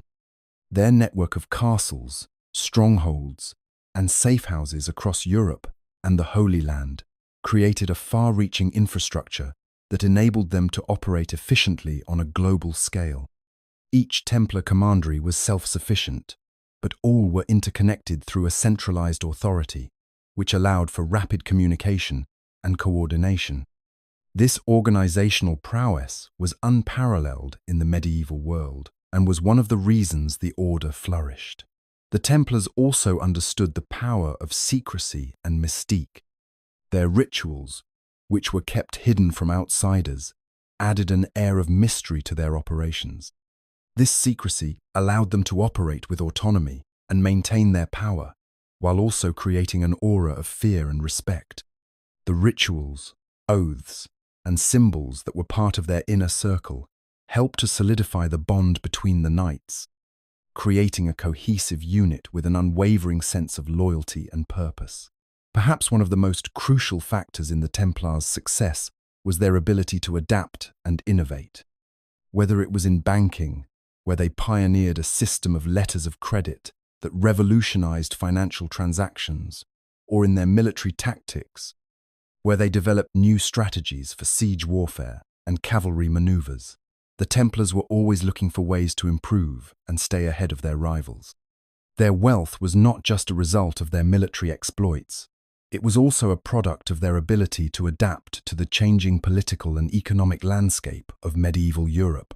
Yet, the Templars' ultimate success may also lie in the secrets they kept, secrets that remain hidden to this day. What truly lay behind their closed doors?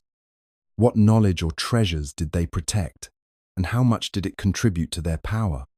The answer to this question may never be fully known, but it is precisely this air of mystery that has ensured the Templars' enduring legacy and continued fascination. The future of the Templars, though deeply rooted in history, remains an intriguing subject of speculation. While the original order was disbanded in the 14th century, its influence has not vanished. Instead, it has persisted in a variety of forms, quietly adapting to the changing times and weaving its legacy into the fabric of modern society. Today, the legacy of the Templars is not merely one of the past. It is a living, breathing entity that continues to evolve, even as its myths and mysteries endure. In the present day, various organizations claim to carry on the Templar tradition. These groups, some secular and others more spiritual, attempt to maintain the values associated with the Knights Templar such as charity, chivalry, and honor while navigating the complexities of modern life. Many of these organizations focus on humanitarian aid, maintaining that the core principles of the Templars can still be applied in today's world. They work to address issues like poverty, education, and religious tolerance, and often provide support to those in need. However, despite their noble aims, they are met with skepticism from some who question whether they are truly carrying forward the essence of the medieval order. In an age where secrecy and mystery have given way to transparency and accountability, the Templars' historical legacy is now viewed through the lens of modern society's fascination with the arcane. The myths surrounding their wealth, their hidden knowledge, and their supposed involvement in global affairs continue to captivate the imaginations of many. Conspiracy theories still abound, claiming that the Templars are secretly pulling the strings of world politics, or that they hold the key to ancient, forgotten truths. These narratives, while often exaggerated or entirely unfounded, persist because they tap into the public's desire for secrets and hidden powers, for something larger and more influential than what is seen on the surface. Some believe that the Templars' legacy will continue to be felt in the world's most powerful institutions. From military forces to banking systems, many argue that their influence can still be traced in the structures of power that govern our global society. The use of symbols associated with the Templars, like the cross and the seal, can be found in certain modern organizations and political movements, which only strengthens the belief that the Order's shadow looms large in contemporary affairs.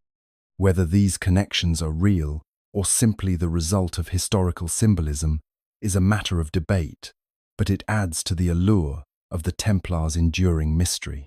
Ultimately, the future of the Templars will likely remain entwined with the world's fascination with their storied past.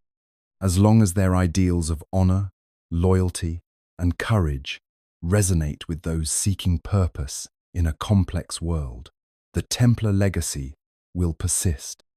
The future may not see the Knights Templar in the form they once took, but their influence, whether in the form of charitable efforts, cultural myths, or hidden symbols, will undoubtedly continue to echo throughout history, offering inspiration for those who look to the past to understand the present.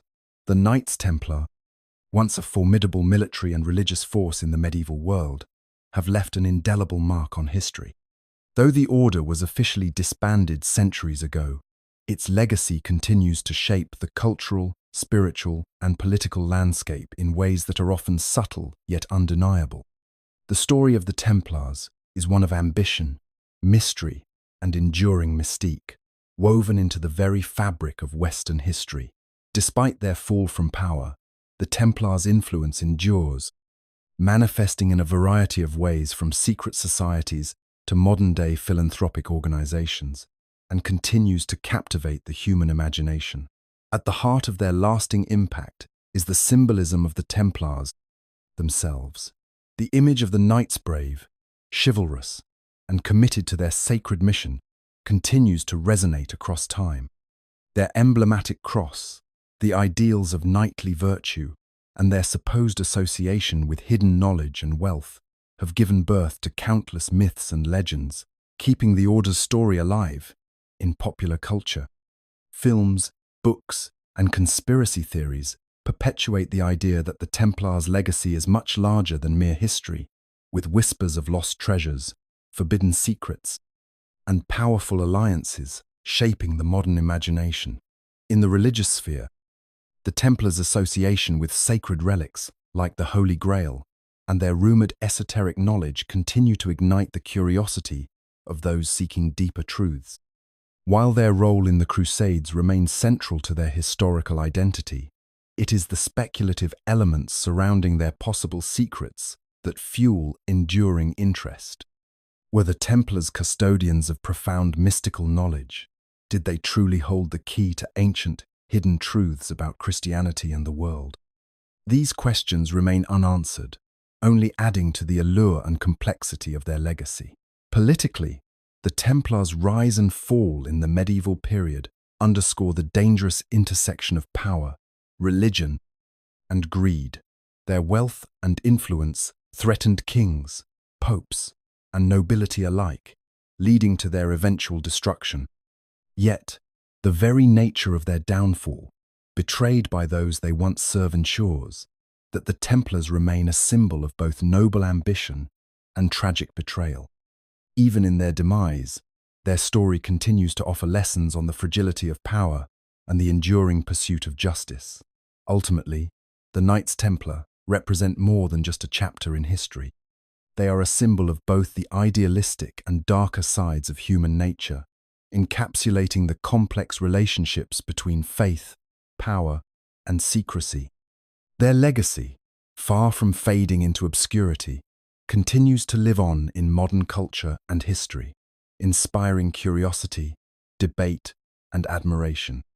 Whether through the lingering influence of their symbols, the continuing search for their treasures, or their portrayal in popular media, the Templars' story remains a light that refuses to dim, casting long shadows across the ages. Their mystique, their mission, and their unwavering pursuit of a higher cause continue to captivate our hearts and minds, ensuring their place in the collective consciousness for generations to come.